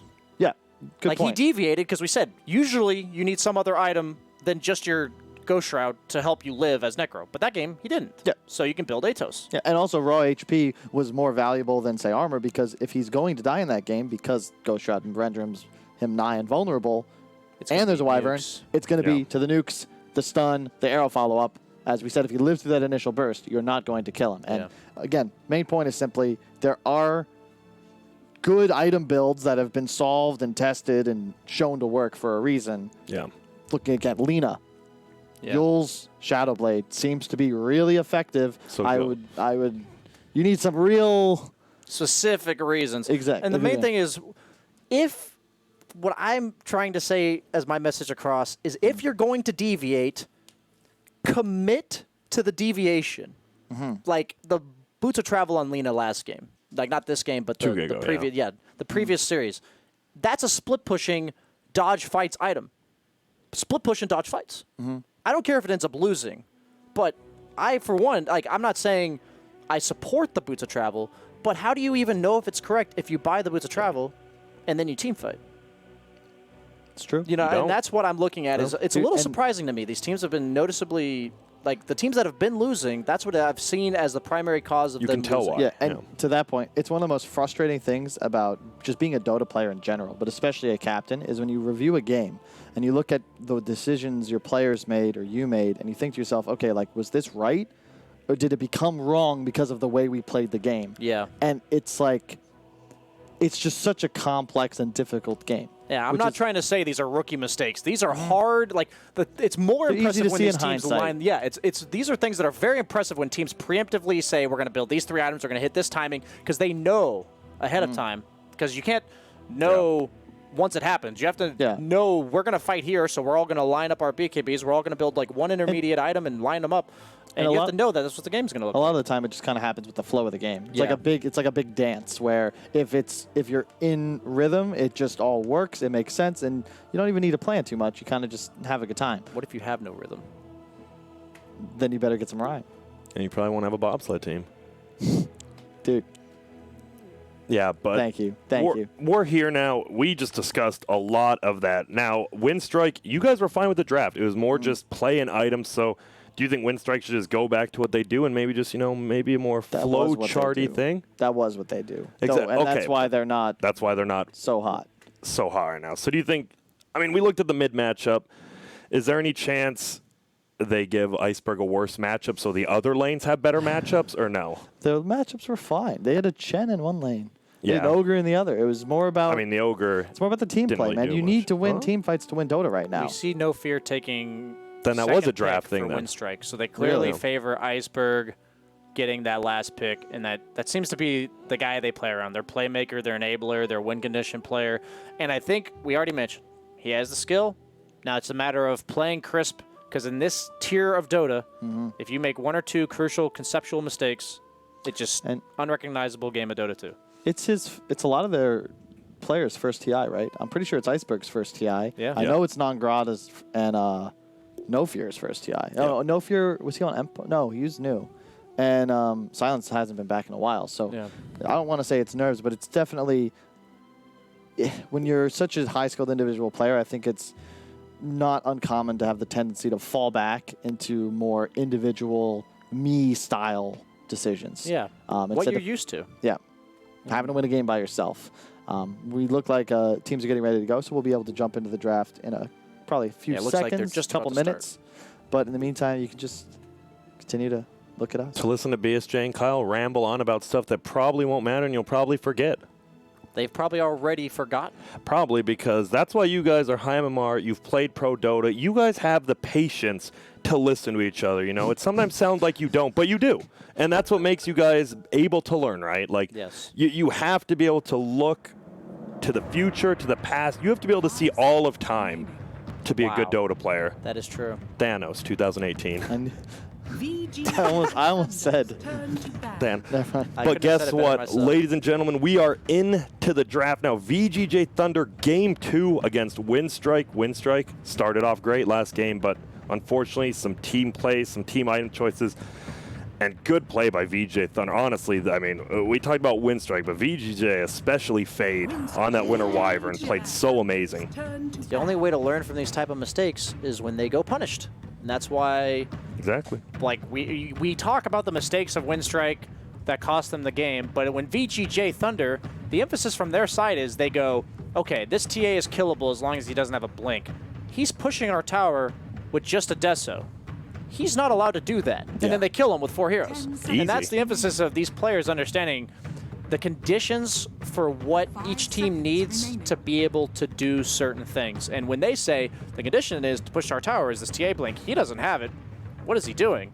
That's something you don't get punished for in public matches or even sometimes like scrims against lesser teams. So that's why when you're at this level, maybe these players haven't been punished previously, especially if it's either their first TI or just playing against better competition in general. Because if you don't get punished for it, how are you supposed to know you're messing up? Exactly. True. You got to learn on the That's- fly. That's the biggest thing about TI. Sorry, go on, Kyle. No, I was going to make a reference. I was wanna going hear. to talk about people and some of their opinions on child raising, but that's completely off topic. That's unlike you. You never go off topic, so I can't believe you're even considering it's- it. I was spanked, and look at me. Me too. Yeah, all right. Well, don't spank your kids then, apparently, because look at us. No, I'm just kidding. You'd be the poster Yeah. child for, Do not. for a family-friendly environment. If your kid does something bad, just put him in timeout and Yep. tell him, hey, man, that's a bad idea. Otherwise, you'll get Hey, Grand man. Grant. Yep, exactly. And now, this is a silencer ban from Winstrike. They're already mixing up. They're like, maybe they don't know why they lost to that hero. Maybe they do. Either way, they banned it out. When you were cabining, Kyle, did you ever just ban a hero because you have no clue why you lost to it, but you lost to it? Yeah, definitely. Like, it's, if you don't feel like you understand why it works for your enemy, it's just good as a lot of get times rid of to it. get rid of it. Especially when it's a big team fight influencer like a silencer. There's no real replacement for the hero. Yeah. You can draft other team fights, but there's nothing that just has like an I win button in the middle of Yeah. a fight when you have no BKBs. What I would say about this type of example is it's really important, not necessarily how well you understand a hero, but how you understand a hero in comparison to the opponent team. I've always felt, I'm just giving an example from personal experience, I felt like I understand Tiny pretty well. And in the patches where he was good, I would pick him. But against Complexity with Limp, like one of the most notable Tiny players, I was like, just ban that crap. Even though I feel like I'm pretty good at Tiny, if they understand the hero better than I do, I don't want that hero in the game. So when you're dealing with heroes like Silencer, maybe it's not the most powerful hero in the meta, but if the other team understands how the hero plays, what makes it strong, way better than you do, it's just something you don't want to be a part of the game. You don't want it in there. You don't want to deny pick it because they'll know how to play against it better, and they'll know how to utilize it better as well. Yeah, but for some reason this Weaver keeps getting through, and it seems Ed is a decent win rate, right? Or no? It's a little bit below even-ish, 50%. yeah. Okay. But he's also, I mean, he's getting overall Yeah, he's first getting pick. first pick. Same with Yes. Wraith King, you know, it just, they work. They do what you want, and they're easy to fit into a draft. So why do you ban the Silencer instead of the Weaver? Because Silencer just got first phased both times. I think Weaver's easier to manage. I don't think the Weaver was the problem. Doesn't have an I win button. Yeah, even though Sylar played so well, it really comes down to the team fights were impossible for Winstrike to win unless they just caught Thunder making mistakes. And you aren't going to win matches with TI that way. Yeah. And Silencer's very good against Necro as well, so removing him from the pool as an option is great. Pugna's out. Those are two of the most notable heroes for me that deal with Necrophos. I wouldn't mind something like a Willow or just a support that threatens damage on Necro. Do you think Jug is going to come back ever? I think that hero never works in lane, personally. Yeah, it's a I problem. love the hero for what he does in the mid game, but it doesn't matter what you do in the mid game if you always lose your lanes. That's a hero. He always, I mean, he has built-in magic community. He'll come back one day, right? Like one day people will be like, wait, this guy's got built-in magic community. This guy's a sick ultimate. Even if they were to not change the game at all after TI, other than just lanes not being so important, I think Jug is like really good right now. But the problem is you can't make him work. So in these, there's a lot of heroes like that in this current meta where like they're either not seen very much at all, or they're seen as very last picks because they need to be made work in the lane, and the situation for working in lane is either non-existent or very situational, very specific. And it's something like an Alchemist. Traditionally, a weaker laner like has a lot of issues with certain heroes just dominating him, but if you fifth pick that hero and he can get away with the laning stage, he looks quite powerful this tournament. Yeah. Yeah, I think, you know, it's like BSJ is just like talking faster as the day progresses. It's like really impressive. It's because his knowledge grows as the day increases, and he wants to be able to share the increased knowledge he's learned, but there's only so much time in a day. Yeah, limiting factor, time. It's true. I mean, I could honestly talk about Dota. If you give me 48 hours on a TI stream, I could talk for 48 hours without taking one break. Give me a bottle in 48 hours. That's all. I trust me. I'm with you, because we all three love talking about Dota, and we could. So now that you guys love talking about Dota so much, if you don't tell me who the correct pick is right here, I'll never listen to your opinions again. Who is it? Phoenix. Phoenix. I say Willow or Phoenix. And then I'll let you have both of those. I accept Willow. Okay, Willow and Phoenix. It has to be that. VGJ.Thunder. No respect. No, I'm just kidding. But it's Avenge, who we have seen a lot. I'm surprised you guys didn't think about the Avenge, who's the second most picked. Yeah, I think with banned hero. Weaver and Marana specifically, those two cores, Venge looks great because of the minus armor and the setup stun. Like, I also really love having a defensive ability against the Necrophos. Although Swap isn't really as effective as other saving tools, it isn't bad. I think the Drow ban from Winstrike is necessary. That hero just destroys their draft at the moment. An immediate DK ban from Thunder, I think that makes sense as well. Very clever bans. Just delete the obvious options to deal with the openers. What happened to first pick Drows? Why, right? We saw it. So is it just an NA thing? Just or? a laning issue. Yeah. I think people, it's one of those things Kyle mentioned where you pick something early on in the draft because people haven't figured out how to deal with it yet. They figure out how to deal with it, and suddenly that hero gets demoted from first round to second round. Wraith King, Wyvern specifically. Those two heroes are now very meta, and they make Drow very hard to play, specifically Wraith King. I think it's just like a 1-to-1 Drow counter. You go Blade Mail Blink and get on top of them. If there's two popular heroes, even one, that deal with you and they're not banned out, you just can't pick that hero. Yep. It's that simple in the pro Dota. And so the reason why earlier on you'll see a hero picked, either the less heroes that deal with them, or even if there's heroes that counter them, they'll still be able to do their job, whatever that may be. And Necrophos is a perfect example, as long as the few heroes, like, honestly, Silencer is one of the most annoying supports in the laning stage, because you want to use your Death Pulse to secure last hits, and the good Silencers will Arcane Curse you as you're walking up to Death Pulse, and then a hero like Pugna bursts you in the mid game with magic damage. So when those two heroes are removed, suddenly Necro is pickable in the first round.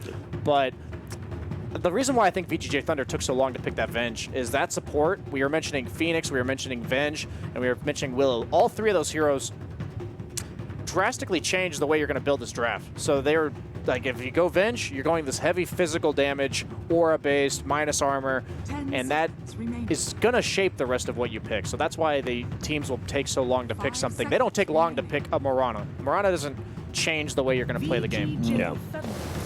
That is I love this hero, man. We haven't seen it as much. We've seen it a little, but why do you love this hero? It crushes Weaver, that's for sure. Like, you just force him to time lapse when he doesn't want to. The attack route is just nuts to lock him down. Like, Weaver, Necro, man. Yeah. I love his hero with Necro. Yeah. Because and CM too. What were you gonna say? CM too, just because it allows you to play without any mana regen items while still getting enough Leech Seed or Armor Spam. I like Treant the most with a support that relieves pressure on your own safe lane, like nukes out the wave, the Wyverns, the CMs. Most notably CM because it enables you as well, but because Treant just wants to stay up in your face, invade your jungle, pressure the safe lane of the opponent, and never wants to go to his own safe lane. So if you have a support that can take the safe lane and you can just abandon it and say, we're going to play on your half of the map, set up kills on mid and top, or mid and bottom in this case because they're dire, then that's just really enables Tree to play the game he wants to play. So there's the Willow. A little bit different on the order, but they get it. I'll give it to you guys. Yeah. I like the choice. I think it's just a great hero against Necro. You're playing against two supports that rely on single target, disable to lock you down. Obviously, you could get rooted, but it's a 5-second window of invulnerability, and you just crush Necro. Like, same with DK. These two heroes are incredibly tanky, but they're very susceptible to Willow's just massive magical damage output, and I love Peel again here. Something apparently he's been picked 8 times with a 75% win rate. I have yet to see a Peel in the games I've casted, and I just think you have this Tree and Necro lane.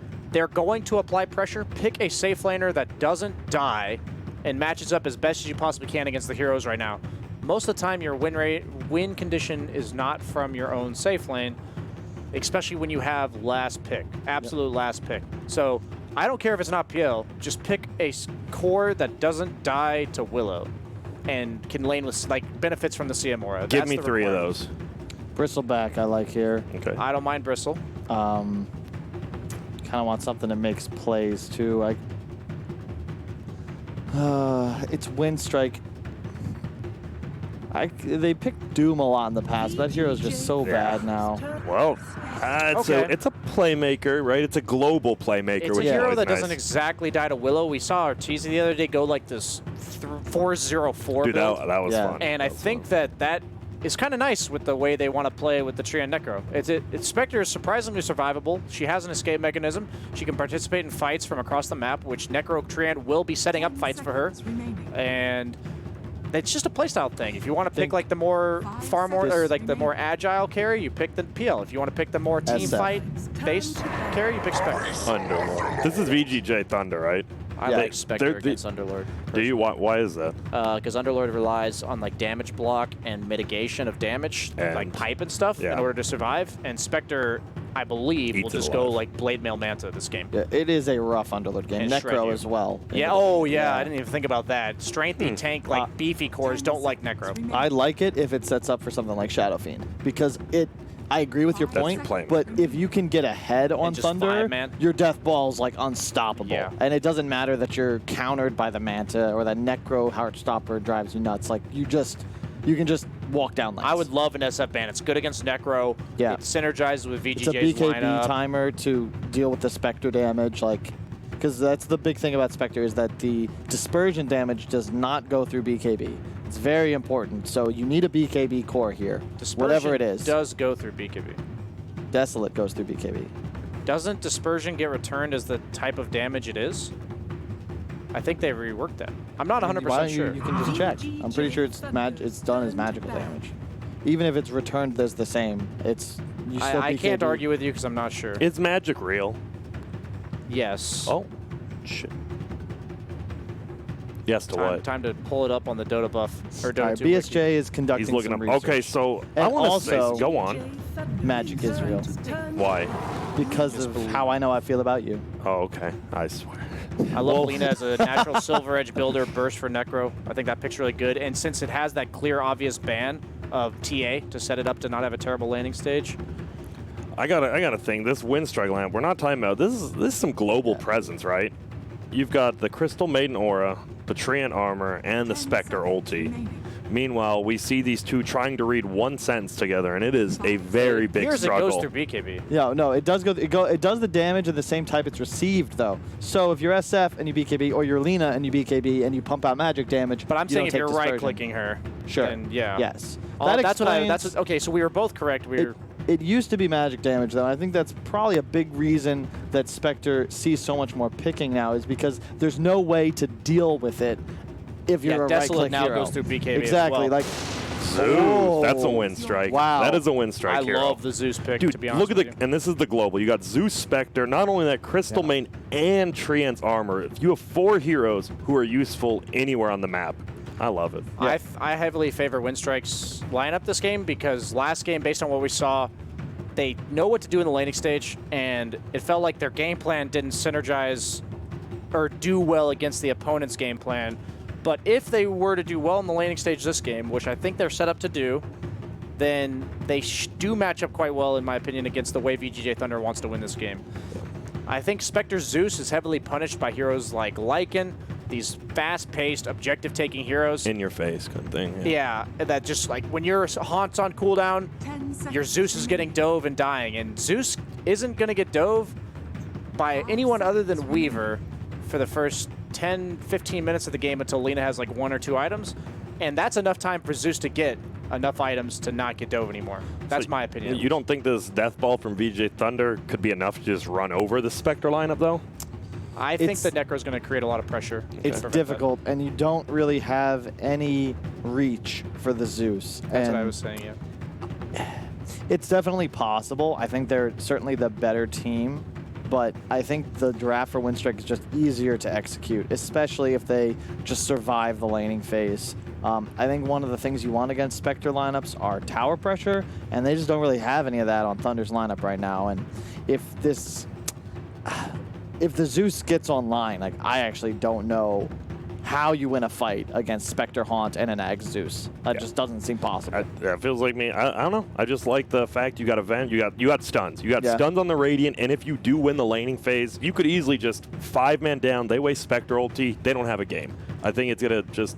It's laning phase, and I think VGJ.Thunder could easily do it. Zeus is quite obnoxious for Weaver, oddly enough, because you will always get vision of him, and the minute you have an Axe, it really limits the way Weaver has to play. Weaver absolutely has to build a BKB now, and it's not saying he wouldn't build a BKB before, but since he's against multiple heroes that deal well with BKB in terms of like Treant Protector, and even a hero like Necro, you don't love building BKB against because he just pushes W and walks away. Like, he kites the BKB really well.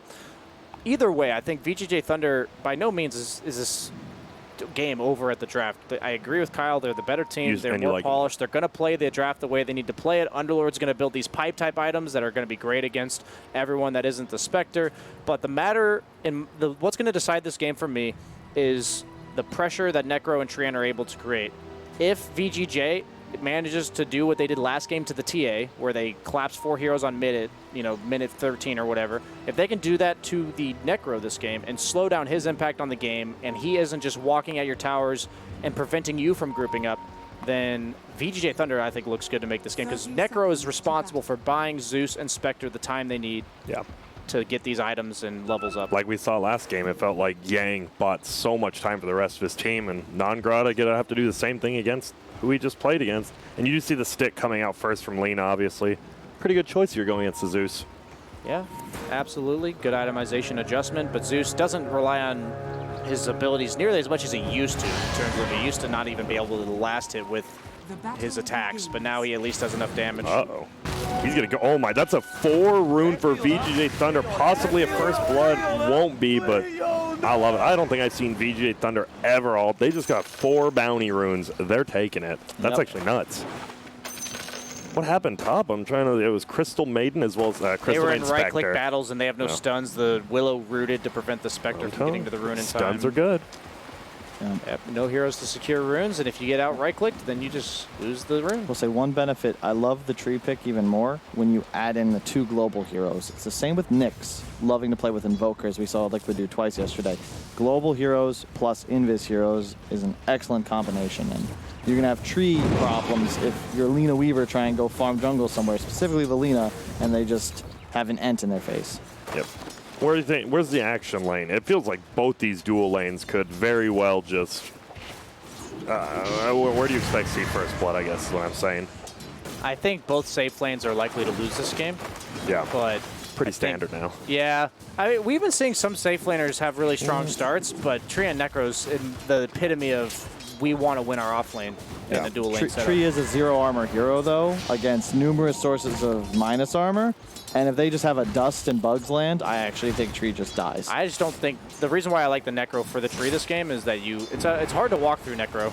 Then Necro in some ways protects the Treant. I'm not saying they can't kill either of these heroes, but like if Necro gets to like level 4, like at that point in the game, I don't think they can actually kill them. So if they can kill them earlier, it's really good. I love the heal on the range creep from the Necro, and then the Tree denies. It's really important that you can fake out your opponents with the Necro heal. But they might kill Necro level 1 here. He does level the... That was a really good adjustment. That's so smart. Yeah, you saw last game, right? He was in trouble when Yang skilled Heartstopper. But this game, he sees Ghost Shroud, survives, and he heals up almost halfway. Yeah, that was huge. He already had a stick in all the Sakuchi spam and the Wave of Tear. That's gives really him a lot smart. of charges. Oh, look at this top rune. This is a pretty nice rune to get at 2 minutes in, especially when you're a Zeus without bottle. I respect the skill build as well. I see a lot of Zeuses. Oh, he gets it. That's annoying. My bad. He got it. Sorry, I didn't show you. He got it canceled. If you didn't know, his Dragon Slave does end up canceling that regen. And man, there's a lot of fights going on. Yeah, DDC will get the stun up. This might just be a turnaround kill on Train. He has a stick as well, but does he have another Gemini? He's healing him. No Fear will get the first blood. And welcome to Tree and highest base damage, 94 base damage. Siler does get No Fear eventually. Now it's just a one-on-one. But they both have healing salves as well as sticks. One of them doesn't. He really wants to. He's just going to salve. I was going to say, you don't want to stick without having the Ghost Shroud active. Yeah. Luckily, he does have Arcane Aura, so Arcane Aura plus, you know, just being able to get some mana every time you get a last hit, pretty nice. I was saying that you want these supports that enable you to play this Tree and Necro lane and continuously stay here, and CM's the best one to do it as early as possible because of that aura. Yep. That aura. We don't talk about Crystal Main aura as much because we've seen it so often, but I mean, it's just nuts. At level 1, it's almost a full mana per second. And you see the Tree actually TP's bottom and brings the full null plus a mango to his Necrophos. And here you talk about it, though. This minus armor going to start stacking up. He doesn't have the Wave Terror because it's already been used, and now No Fear. You're sentried and you're dead. He had -9 armor when he died. Yeah, you're starting to take like almost double damage from these right clicks. Like you just can't survive through it. But luckily his Necro is so powerful that he'll be able to stand in the lane even solo. But Tree certainly has to play very defensively in this lane. So do you, I mean, if he can stay down here, do you just send your Tree up top, maybe a rotation? Yeah, definitely. I think CM Necro is just a better lane here, but... Silent. Under the tower, though, so it won't go down. Nice dodge of these brambles. That's the issue with Winstrike is just that I think all of their lanes are a bit outmatched right now. And bottom is a trade lane, but the Tree just has no purpose down bottom because, again, 0 armor melee hero, you just can't play against Venge Weaver. And this middle lane, what are we looking at? 22, down by 10 17-1. Yeah, look at this. Siler. Oh, he's going to get a haster. An Iceberg. I don't think you live if you're Iceberg right here, do you? I think he's just going to accept his death rather than TPing home. Killed a range creep. He chose to die rather than TPing home and walk back to lane. Yeah. Because he's a 300 move speed hero. Siler's Weaver is nasty. Fade gets a kill top. Pardon me for a minute. It was just a solo, too. Fade versus Fly up top lane as he pulls the crease, but a lot of minus armor on the Necro. He'll be fine. Yeah, Spectre's gone 1-0, too. It's interesting. He just wants to survive, right? Is that what you do? Sustain, make sure you don't lose the lane too bad. CM does go down. Yeah. This is a lane that they have to be, they're just on defense mode. Don't lose your tower. If you're going to lose the lane, that's fine. Just don't lose objectives early as well. You had mentioned liking Spectre versus Underlord. I do too once you hit 25, 30 minutes. But at this point, Underlord's got nearly double damage last hit. Uh-oh, look at this. We rotation from Freeze. Obviously has that bottle, does get the rune, and now No Fear is going to go down. But will Nongrata steal this rune? He will. And look at, there goes Tree. But on the backside, Stun's going to come out. Was this worth it? It looks like if you survive, it is, and he will. Meanwhile, top. Looks like the runes were just exchanged a little, and I don't know. I love these rotations from the middle player. Iceberg doesn't show up, but the Lina does. And it's this top lane so problematic for Winstrike because I don't think you can actually deal with the Underlord. But he's getting close to Helm of the Dominator already. I love the Helm of the Dominator. Yep. When they can't kill you, you just pressure the lane. And not to mention, we mentioned... Non-Grata, sorry, he's probably going to die here. The tree armor might buy him enough time for Ghost Shroud. It will not, Mike. At this minus armor, Kyle, Yep. you are correct. It hurts. Indeed. You can see why it's open. Powerful. Yep. Venge Weaver, it's not the first time or the last in this tournament. I think we'll see it. And yeah, it's your point about HOD. When you have a lack of tower damage and you want to end the game fast, what do?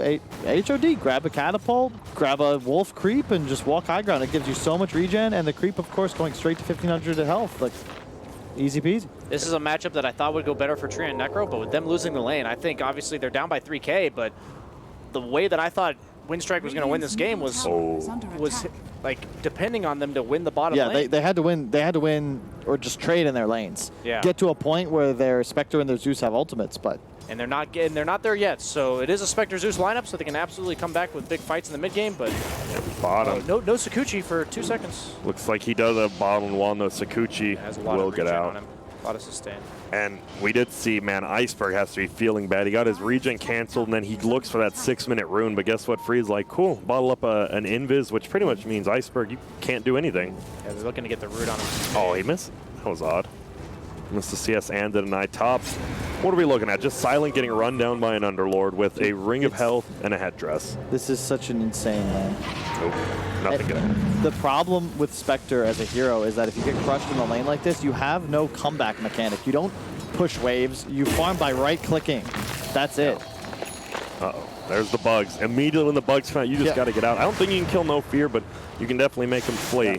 Tree hits for 104, but he does it real slowly, and that's one of the things. You put him in a base attack time in the game. But you put him in an advantageous lane, right? And he's going to deny every range creep, which is nice. But right now, you're behind. That does not matter. you never want to be in a situation where you can't trade. Top lane looks like they might be looking to make a move on the. Is that Crystal Maid? No, there's Gravity Creep. Never mind. And he has the helm. Look at it. Look at his health regen now, 10.9. And they're going to go. They're going to look for Silent there. He does have the dagger. Gets a little bit of move speed. He's going to try to run away. Stunned up by the Dark Willow. Does have the armor from Tree, which definitely will secure him. Not dying. Has the Wildkin to buff up his creep wave to make it live for a long time. He's even tanking the tower, but one thing about Spectre that is pretty good is her survivability under tower and her ability to protect her own tower is pretty decent against these type of heroes. The only thing that prevents her from protecting her tower is dying, and these heroes don't exactly represent kill threat. Oh my goodness, Iceberg just blows him up middle. Nicely done. He's going to die. Kill, level 8 Zeus dying, man. Sylar is on point with these rotations, though. Last Both game as well, games, yeah. man. He's got 5 already, but he is everywhere on the map, and I love the bottle choice as well. It's just so good on a hero like Weaver. You can stay so active, and rune control, man. And you see Iceberg tips Freeze. Definitely maybe like, hey, I got you. I'm going to get into your head. Top lane, we have the Wild Wing Ripper. Was trying to do some work. He does deny it, and now Silent. So what do you do if you're Silent here? Do you talk to your team? Are you like, whoa, sorry, bottom lane. Non-Grata is actually getting destroyed right now. -9 armor. Sylar doesn't even care. He has level 4 Sakuchi. This is going to be a double kill. This is maybe 1 second. Nope. Goes down. Had the sentry anyways, and and he's going to get away, it looks like. Meanwhile, the Spectre is going to come in. Will it be enough? The dagger will kill him, and now he's going to go over to DDC as well. He's back in this game. And look at that. We do see Freeze gets a kill and always want to fly, but that's 1,000 gold for Spectre. Look at his inventory. He has Rakila with 1,500 gold. Nuts. Oh, man. And that's the thing, right? They have global Oh, presence. he's in trouble. He gets it off. Will there be enough damage? It looks like there will be. The stun's going to be there, the extra damage, and he gets it. That's huge for What a play. Faith. And he's inside of the fear, so he has no travel time for his ult to come back to him, and it can immediately start pumping out damage. He did buy out on Spectre, but still, huge solo kills coming out for even some Well played by Iceberg. A little bit of hesitation, but he walks into the root. And he's going to ulti, try to find him. He's to the left. Nice job by Fade, but always want to fly. This will be big. Level 4 versus level 6. Get some experience. So many random solo kills by supports in this game. Yeah. Nicely done by Winstrike, but still VGJ.Thunder. It feels like they're gearing up for a nice 15-20 minute kind of death ball push for some of these tier 2s. Testing him at the bounty rune bottom. And I think Iceberg might just be die dead here. He has no way to protect himself. Yep. Oh my gosh, Sylar, dude. He's just playing. And now you're seeing this Weaver, this whole first pick Weaver thing. Yeah. Fly no TP. He got the bounty runes, but at what cost here? Always want to fly. Underlord as well in some trouble. Looks like. Do they have Scythe up top? They do not. Unfortunately, I believe it failed in. But one benefit of the Spectre Haunt, like they're still in trouble, but that bought them kills and it got Necro top. And they want Necro against Underlord. Even though he's behind, he outlanes him here. Spectre doesn't really have a place on the map, but he at least got something because he wasn't going to get a damn thing up top. Did he got full treads, I assume? Yeah. Yeah. Full treads. Treads into blade. I think that's the right choice. Probably Manta to follow. Yep. And now Underlord with the, I like, a lot of the times Wild Wing's one of the worst Helmet Dominator creeps, but that 3 armor, you think about it, let's just push a wave. I mean, you probably want to Satyr, but it's fine. Yeah, the fact is nobody wants to lane against Weaver, so you might as well give Necro a good lane matchup when Spectre doesn't particularly have the top. No fear. He's ready to toss. No, he's not. He's just standing there, actually. Now he's moving. He does have level 6 with that Tome of Knowledge. He used it right now. Surprised he didn't save it. Maybe to surprise, but he's invis, so. Yeah, I just keep looking at Sylar's Weaver and thinking, I don't know if there's anyone else that's going to play it in this manner this well and this consistently. His rotations, like you said, just Sylar in general, have just played so amazingly these last 2 games. And flying a Javelin, so a ton more damage already. Yeah, and again, he bought Diffusal last game, Maelstrom this game. It's the way to play. No fear will end up going down here middle. Fade versus Silent. Who is going to win this? I'm not sure either of them are going to win this. Yeah, it's just going to be a ulti, send him back home, and, well, you bought time if you're Fade for your team top to get this tower. I mean, single-handedly Willow, like, forcing the CM to rotate mid to protect the Spectre. Oh, Iceberg. Oh, Iceberg was actually looking for Fade, but instead has to TP home. All the way to base, too. It doesn't feel good. So what do? You're down 6K Winstrike. Don't just tell me get late game with Spectre. How do they get late game? It's tough. It's real tough because you have no real method of killing Weaver. It's all about them staying ahead and the damage threat of Zeus Necro preventing Thunder from deathballing and grouping up. But they just don't have that because the Zeus is behind. You're going to see Hood come out on Yang next and then a pipe. And you're going to get you're going to get to a point where you just don't have the damage to deal with Thunder's heroes, and I don't think they can kill Weaver Lina. They can't. They don't have reach. Yeah. Like, it's all on the Haunt Zeus ult, and if that damage doesn't work, they're in trouble. You bait out those spells once, you can just walk high ground. That's going to be the scary part of the game for them. Look at this. The fact DDC's level 6 Venge is fine just sitting on their side of the map in their jungle. Obviously, they have very good wards here. I like this ward. It sees both high grounds over there, very hard to counter as well. And then they just have one in lane. They have top lane on lock. Oh, they smoked right underneath the ward, too. Yep, it's such a good ward because it does see above the shrine up here as well. You can't do traditional wards. Like, see how he's Zeus. checking on Iceberg for all the normal ward spots? I love that ward. I'm a warder. Bottom lane looks like Laguna is going to come out. Non-Grata hasn't died yet. Will go down. It's so painful, and it wastes the smoke as well. Because they're smoking to make a play around the Necro, and if Necro dies, it just doesn't matter if you can make a play. And there, it wears off. Is he getting nuked? Oh, he does get it. That Javelin damage. He's going to get back, but he's going to go back in. Oh, a miss stun actually coming out here, but they're going to try to chase down. Will he be able to get Iceberg? That is the question. He does before the ulti comes out. He wands as well on the backside. We're going to see him fear both of them away. Always want to fly, just hiding. Stun's going to miss again, though, over here. Sylar. He's trying. Can he get Silent? A couple of uphill plus the armor. He gets it with that double damage, and now no fear. He goes in Viz, but right now, VGJ is giving them the corporation, the business. That was sick what can they do? Patience by the Willow. He like pump faked his ult like 4 times. Look at this guy up top too. He's not even here. This is a big team fighter, right? And he's just sitting with a Siege Creep Helmet of the Dominator not helping. He is not a team fighter until he gets team fighting items. And Which, I think it's super important that if you think build that the is? Helm of the Dominator, that item applies pressures on lane. You plant yourself in the top lane until you have your next item, which is in this case a pipe. But I 100% agree. You're more useful doing this than you would be walking around bottom. And Non-Grata, he's going to be in a little bit of trouble here. He will dodge all the roots. Rooted up over on the other side is going to be Sylar, but look at this. The ulti coming out of the Dark Willow. Non-Grata goes down. A pause by Freeze. And a quit. Whoa. Oh, I think he meant telling DDC. them to leave. I saw that. Telling them to save time, move on, go next. Yep. And I'm just wondering. Coming out during TI. Yeah, and he probably heard you guys time out how Winstrike won this draft. We didn't say that. We said that their lineup was better, but VGJ was the better team. That's what I remember saying. That's what I remember saying. My point about these teams Here comes the monologue about how he was when we were talking about the EG game yesterday, for instance, we were talking about how we thought the game would go, and then everything changes when Alchemist solo kills a Clinks mid. Which you have to factor in. You're an analyst. touche. But in this game, I honestly thought Just Trian Necro kidding. would win, and it made whether it's a skill matchup or me misunderstanding the Weaver. I think it was the matchup, minus armor, like Kyle said, but we're right back in here. If you don't win the off lane Yeah. in this game, we said Necro enables the Spectre Zeus. Oh, if the Necro can Tranquils. enable you because needs to be enabled himself, then suddenly you have 3 heroes needing to be enabled, and then who enables the enablee? Did you The enabler. Did you watch Cloverfield, right, Grant? No, I don't like garbage movies. Okay, Pacific Rim, any like big Godzilla. You know what that is? Pacific Rim was a great. I know Godzilla, but I've never I seen think it. if you put BSJ in a room With Godzilla. with Dota, okay, he wouldn't notice Godzilla destroying his apartment building. And that's a good thing. It is. As a Dota player, that's a good thing. Yeah, you got to be Ignorance is dedicated. bliss. It's true. Silence is golden. I learned ignorance is bliss in a movie. I may have heard of it. It's called The Matrix. What? Don't What's know what that is. You know? Oh, okay. That's like the follow-up I to think Toy Story. Keanu Reeves?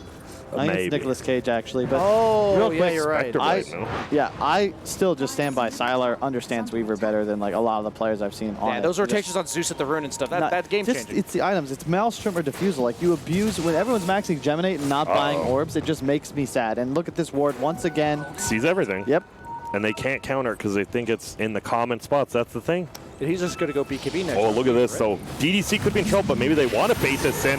No, I don't think so, because DDC's dead for 50 seconds as a level 7. They got the ward though. They place the sentry, and then as that fight begins, Dire Side places a ward, but ineffective. And now a Shadow Blade on freeze. Will he find a kill? He's going for the Arcane Rune bottom. Will grab it. Yeah. He's They like, are "That's better Zeus than a bolting kill." their entire jungle, and they are not hitting these 2 wards. God, I'm so happy about this ward. It's so sick. These 2 wards are so good. Almost level 12 on Zeus, so, you know, a little bit more damage in the fight. Mana cost goes up. No cooldown. I think you reduce the cooldown a little bit, Zeus would be in a happy spot. But he's the god of lightning, so whatever. Or he's just god of everything, right? I don't remember the mythology. He fights with lightning bolts. Yes. He's not really the god of everything. I believe it's more that like all of the other gods are his children because Zeus gets a around. player, Yeah, he. Don't That hate- makes Here, sense. Caster Grant, take a seat for a second. Okay. Grandoff, Master of Lore, what is Zeus the god of? Zeus is the god of all of Dota lore. He is the father of the battlefield, and he wishes to help everyone in their war. Whoever pays him the most, a pretty penny that is. Oh, Which I is see. Winstrike. Thank you. Yeah, Meanwhile, they probably Roche should have Roche paid him is a dead. bit down by the more. rating. Yeah, they should have. Yeah, but look at this. The cart with Yang. They have the pipe, as you said. Is he now a team fighter? Can I Yeah. say that? Now is Yes. the part of the game where Thunder says, you have no real damage. We're going to walk down your lanes. And that is exactly what they're doing. Pre-pipe. And Here he we has go. a pipe, shows up to fight. Has a helm dom, pushes buildings, has a pipe, shows up to team. And they are at the, I said 20 to 25 minute double. This is a 17-minute, 12K lead. But the good thing is you have a Treant on Winstrike's side, so you can't just poke at towers. It's a really you good have point. to finish them. It's a nice move that they make there, but this isn't actually going to Just gets result in healed. any advantage because it's not the you won't actually siege down these towers. You need to just go for a fight. Full to zero. commit. Yep. Because of Treant You just protection. got to kill the Zeus. It comes down to that. If you look at Iceberg's itemization, is it Aether Lens? I think he finished the Yes. Veil. No, wow, he's so poor. He's, I mean, dude, They got a veil on Necro. yeah, but he is broke. Compared to everyone, I mean, you see Yang over there on the off lane, 8.7K, but Sylar, he's about to hit 10K, and this guy is just, he is having, I don't want to say a series of life, he's obviously better, but he is having an amazing series. I think him and Fade especially. Yeah. And in the meantime, Winstrike with a series of unfortunate events. And they're looking. The ward's not here to scout him out this time, but they're still looking for He would have these still wards. missed it though. Yep. Look at this, another Spectre, one right team here. to That defend. I have actually not seen that ward placed. I like too. Did you see That's right nice. there? Yeah. Zeus ulti, by the way, scouts out where Radiant is. We already know. We have a mini map. Yeah, I love wards like this. You know, even though it's only versus Zeus, Yeah. these are some wards you could use versus not Zeus as well. It's all about, okay, how much vision do I get and how easy is it to counter? And it looks to me like Thunder, specifically DDC, has placed the wards just near flawlessly. Absolutely. Or is it Fade? Who's on the Well, let's who's on give the it a bench? peek here. He's on Willow. This ward, Yeah, it's DDC. Is And he he's got the see. full Yules on Willow. One of which only- gives him solo kill potential on so many heroes. 3 to 4. One of only 3 or 4 players, depending on your interpretation of the universe, to attend every single TI. Yep. So you know you're good. Indeed. I mean, it literally guarantees you are a good player. Yeah. Doesn't matter what anyone says. If my mom says you're bad, she's a liar. I'll say. Well, looks like this. We're going to see a Pit of Malice get a trap in 1+2. Non-Grata TP's in. We're going to see a Reaper sight that instantly kills Freeze, but Iceberg dies on the backside. Sylar with another double damage is just doing insane amounts of work. Non-Grata's going to get brought down here. DDC does die on the backside, though, but I think they're happy with these 2 kills. If they can find even more, it looks like it might be No Fear trying to run. Damage being done a little bit at a time. The dust is wearing off. Will they get it? Oh, the Pit of Malice will show them, though. Fire goes down. Now they don't. He's going to get out because that tree armor, and wow. What a win for Winstrike in that case, I think. It is, but they used all their cooldowns, and they still have Aegis, so... This is a low cooldown versus high cooldown game again, like we saw earlier. But if Zeus is alive by the time they group up and push high ground, they can't do it anyway. Sure. But they do get a tier 2 now. Absolutely. And both teams, I think, are content with what just happened. Something really cool about how Sylar's playing is that multiple times in this game, he uses his ult earlier than you might see most players, but it always brings him back to full health.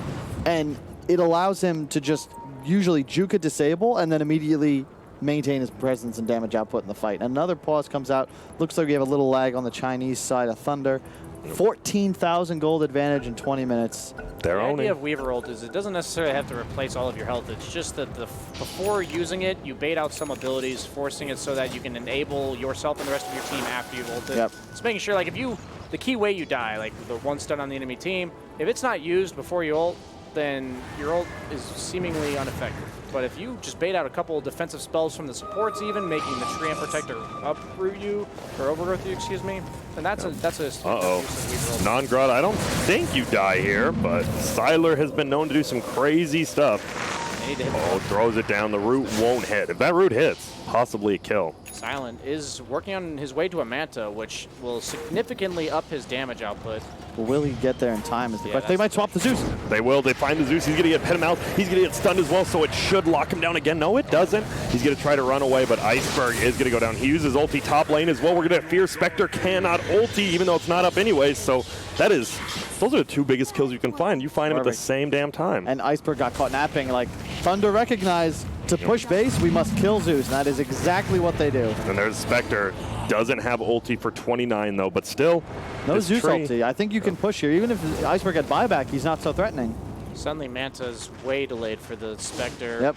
Forcing himself to buyback just to protect high ground. He wouldn't have the buyback if anybody else but Zeus had died, but since Zeus is the one that dies, he has to be like a frontline body for his team. And love this. They cut top wave, they cut bottom wave, and they're still mid. All 3 waves entering Winstrike's base. But you got to kill one of them, right? You can't just be content with this. And I guess they are. I mean, they're up 17K, Aegis, obviously, but still. It's a good choice. Aegis is fading. You can get up to your next round of items on all your heroes before Winstrike really finishes anything. You know Zeus just died. He's got nada. He has a Ghost Scepter, purely defensive item, so his Ags is going to be very delayed. And Spectre just bought back. Well, you fear nothing right now. Absolutely nothing, except spiders, maybe. And Dementors. Yeah. I hate spiders. Oh.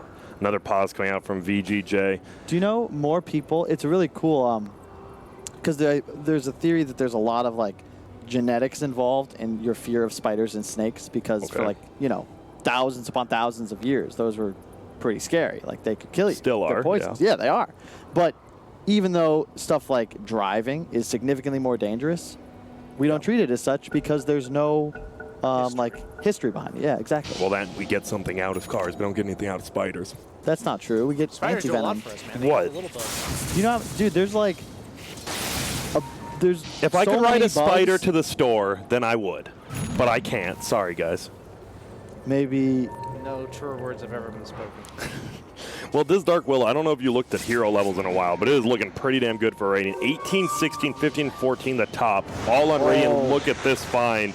It is going to be Tree. Can they get the solo kill? Will more people come? Here comes Sylar. Nice 4-step, though. Bugs will still hit on him, so he's losing armor. They're going to get the Spectre. Ulti here. Fade, get a fake out the ulti. Spectre trying to go in on the backside, but look at Underlord has spotted him. That's going to be the Blade Mill on cooldown now. They're still chasing in. Sylar is nuts with this BKB. Non-Grata will go down. Iceberg's already died elsewhere on the map to DDC. Crystal Main getting chased out, and, well, you still have the siege unit of Yangs. You're ready to push if there's a creep wave. That's perfect. They're not.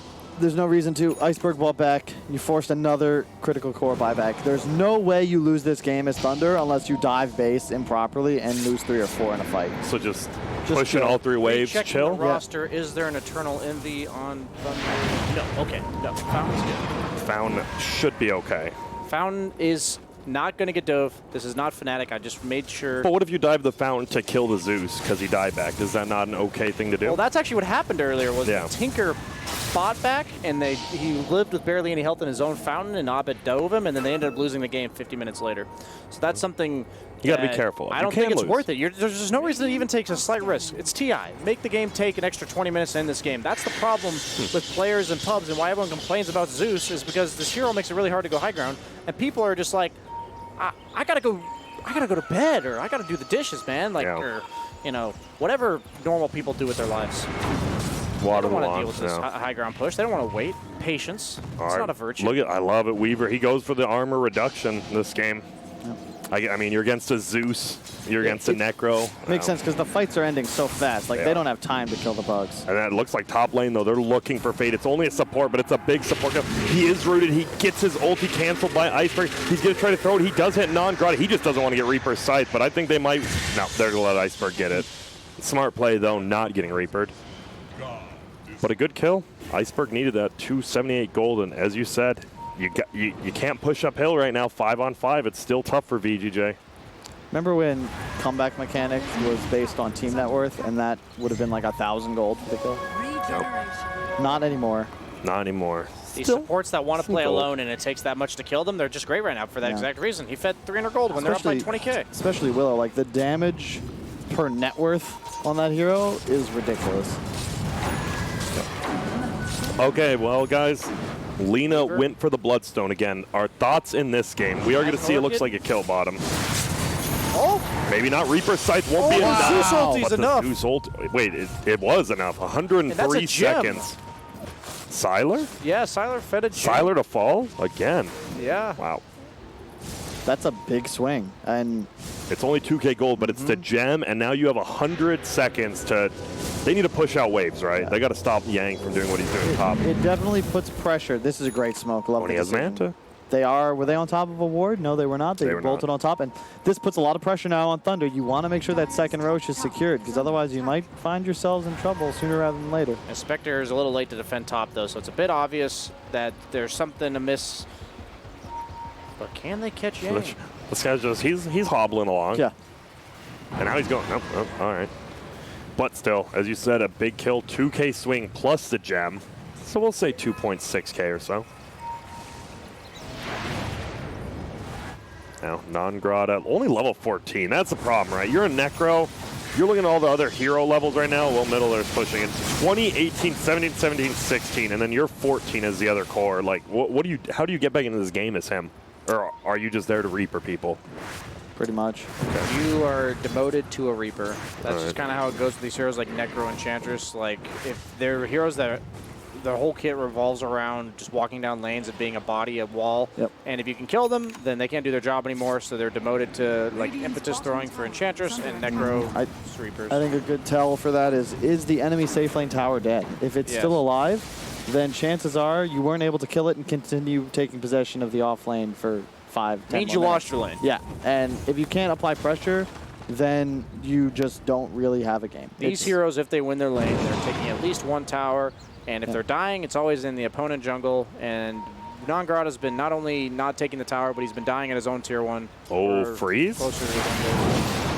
But Shadowblade's away. That's the benefit of the Lina Shadowblade. And the lack of reach on Winstrike, because there's no, like, they can walk down to the bottom lane, but no one can actually set up a kill on Alina, especially if he's running away hasted. The Link tree is being worked on, 900 gold. That is their first source of reach when they eventually get it. Roche is up. Did he just miss the bugs? He did. Happens a little goofy, yeah. So, are you guys okay with the Bloodstone on Lina this game, though?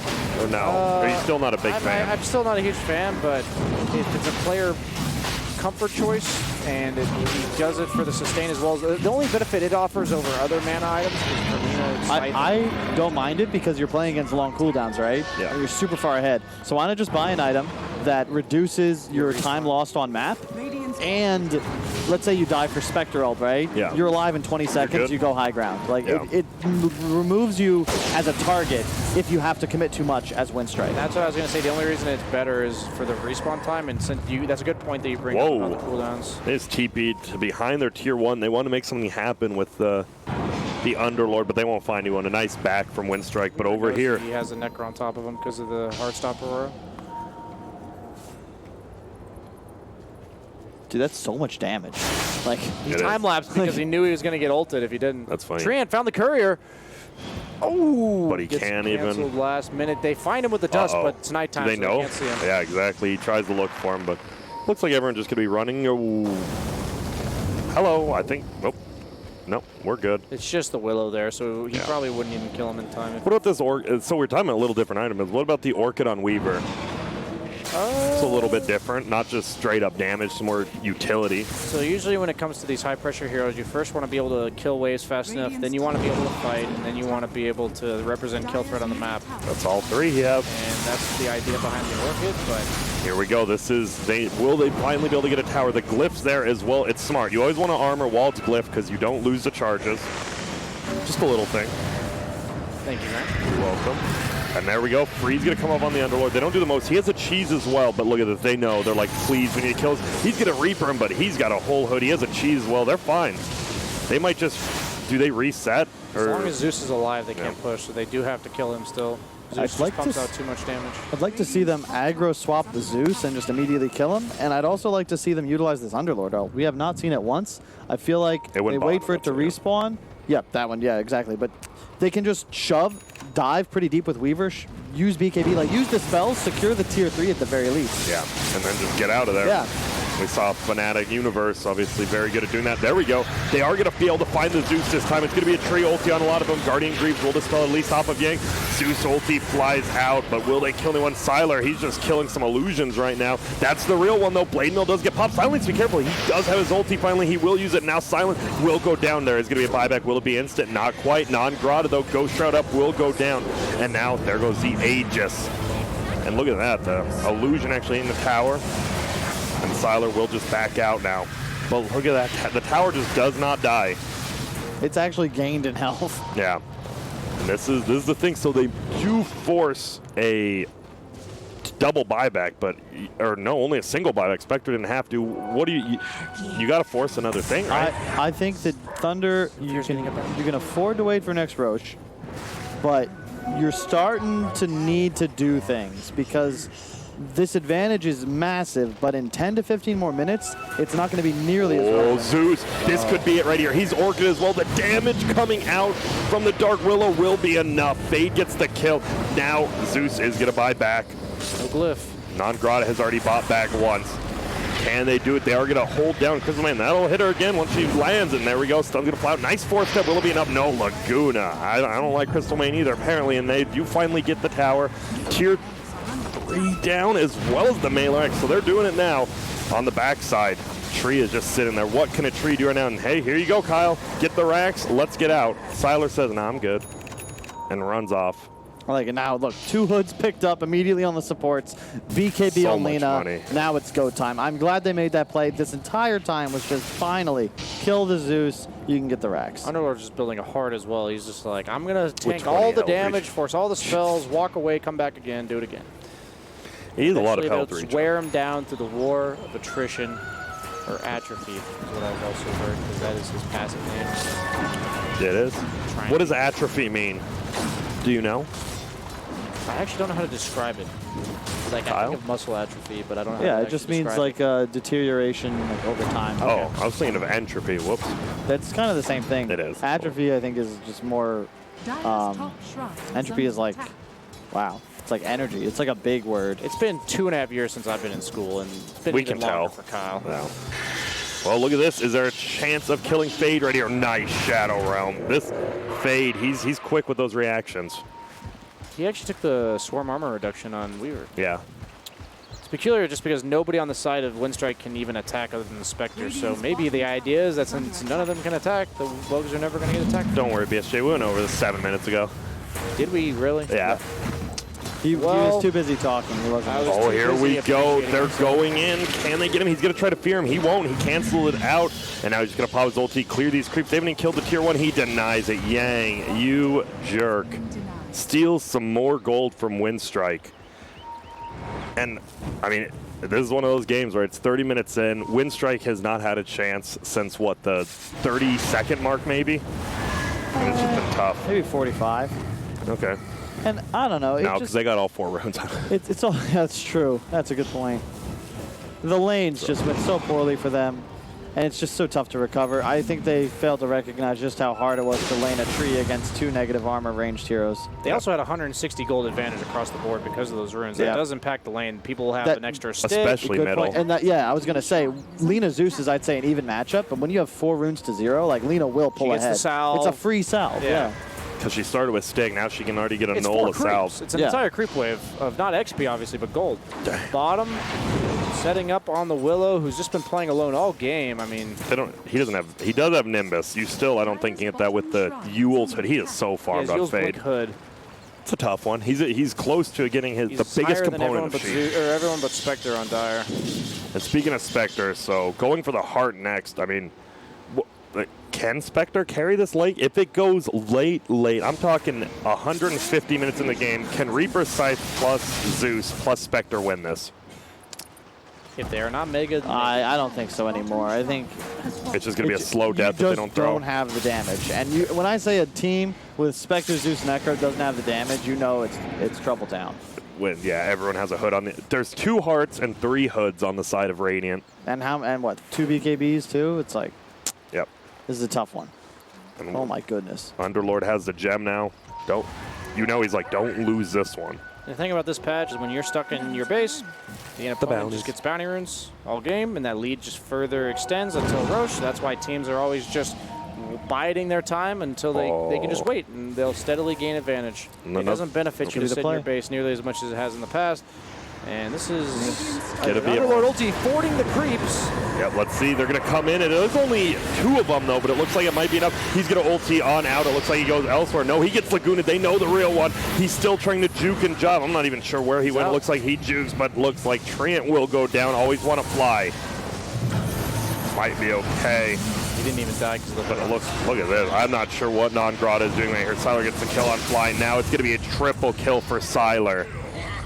He Reapered the Venge, and he had a hood. That is such a sick play, though, to glyph the creeps and then Underlord TP in. That is baller. I have not seen that before, and I don't think that'll be the last time we see it at this event. That is really cool. Well, unless VGJ does it again. They're the only ones who picked Underlord, I believe, which seems to be a decent here right now. Well, see you later, Iceberg. Silence just bought back. If he dies, more than likely game. He will get out of there. They'll glyph. They'll get tree armor so it heals up a little. And look at him. He is he for real? He could just, you got to be careful, right? Yang? Oh, where'd the gem go? Okay, it is on Fade. And he was pretty close. Yeah, he knows now, and there it is. No Fear will get spotted out. They go through. It'll be a kill for Fade, and they're just going to try to end the game, it looks like, which they can. Good game called, and wow. VGJ.Thunder, I would say a pretty dominant, definitely dominant game, but overall a dominant series versus Winstrike in general. Strategically For sure. and individually, their landing decisions, item decisions, everything was on point. You can just sort of see the difference in like fighting style almost. You have the Winstrike CIS qualifier, individual plays, like kind of thriving in chaos, and then Thunder just methodical, deliberate, good dotes. We talked about the TA the first game buying a Deso, and that item hits creeps while Blink pressures, and he pressures with the Deso and dies. In this game, you see on the other hand, the Underlord build Helm Dom, and that's not a team fighting item, that's a tower pressure item. Tower pressures, first team fight he shows up to is when he has the pipe, and that's the item he built to do that.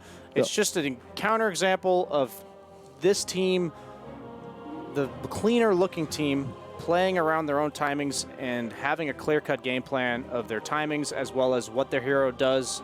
And Sylar, that rotation to kill Zeus at the haste rune bottom, Zeus was bottling up and he would have walked back to mid lane with full health, full mana, and a haste rune. Instead he dies. And then this next time he solo kills the Lina, and Sylar gets a solo kill on him when Sylar's level 6 and Zeus is level 8. Those 2 kills can't emphasize enough how big of an impact. Look at how many kills he's been involved in, by the way. They have 34 kills. He was involved in 28 of 34 as a core, which is just nuts. You look at everyone else, the next closest is what, 23? On DDC, who has Wave of Terror. It's just crazy to me how well Sylar, everyone played that game, I think. Yep. Yeah, let's roll the highlights. I don't imagine there's much to say in them. See, I think it's just clinical Dota from VGJ. Obviously, a couple.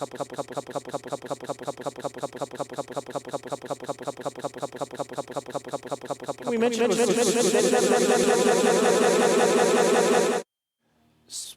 something we underestimated was Sylar's knowledge and application of that concept, where he was messing with the Weaver from minute 4. Yeah.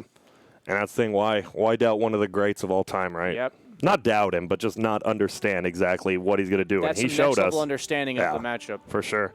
And this was just a rough one, right? You TP into the Pit of Malice as non-Grotty, you're like, whoopsie doodle, I'm dead. Goes Goes down. exactly what was going through his mind. He was like, too. oh, whoops. Verbatim. Probably a little more, words, but Maybe a bit. A word BSJ can't say. Yeah, word we will keep this was a good family-friendly stream. This was a nice juke right here, though. Was that a canceled TP, by the way, again on the shrine? Anyway, I think Willow is super underrated still. The Weaver, I'm starting to understand. The Venge as well. But, man, like the Venge, it felt like the support duos are almost the tail of the game, where CM Tree just both felt worthless in this game, and the Venge Willow just had free reign. Yeah. And I think VGJ.Thunder, they needed this, right? We saw them on day 1. They did look a little bit rough. And obviously a little less of an opponent, Winstrike here, but they've shown they can win these games, especially these more in-your-face. We've got Zeus, we've got Spectre. We just want to move, fly around everywhere. But VGJ.Thunder, they show they can do it. Yep. And just not really much more to say about it, to be honest. They just closed the game. Both VGJ teams probably doing better than most people might have expected at this tournament. For sure. I'd say Thunder was like I think they were power ranked like 14 out of 18 in some lists. I thought I would that say was ridiculous. I definitely undervalue, especially, watch after a game like this. This is a team, if you see this on the main stage, they have a very good shot of just getting top 8, much less top 4. They just played so well. Yeah. It's just team play, right? That's what TI is all about. You can have these individual skills like Sumail, right? Sumail crushes lanes, but you get a team play like this, you're going to win more games playing as a team than you are as an individual, I think. If you play as a team and you win the lanes, you're going to win the game, period. Yep. That's just what comes down to. The difference we saw this series was first game, Winstrike won the lanes, but didn't quite play as a team, and they gave the opponent the chance to play as a team and come back. And that's the aspect. The individual skill gets you through the lanes. The team aspect finishes the game, secures the game for you. Yep. And in this current patch, if you play it flawlessly when you're ahead, it feels pretty hard for the opponent to win. Yeah.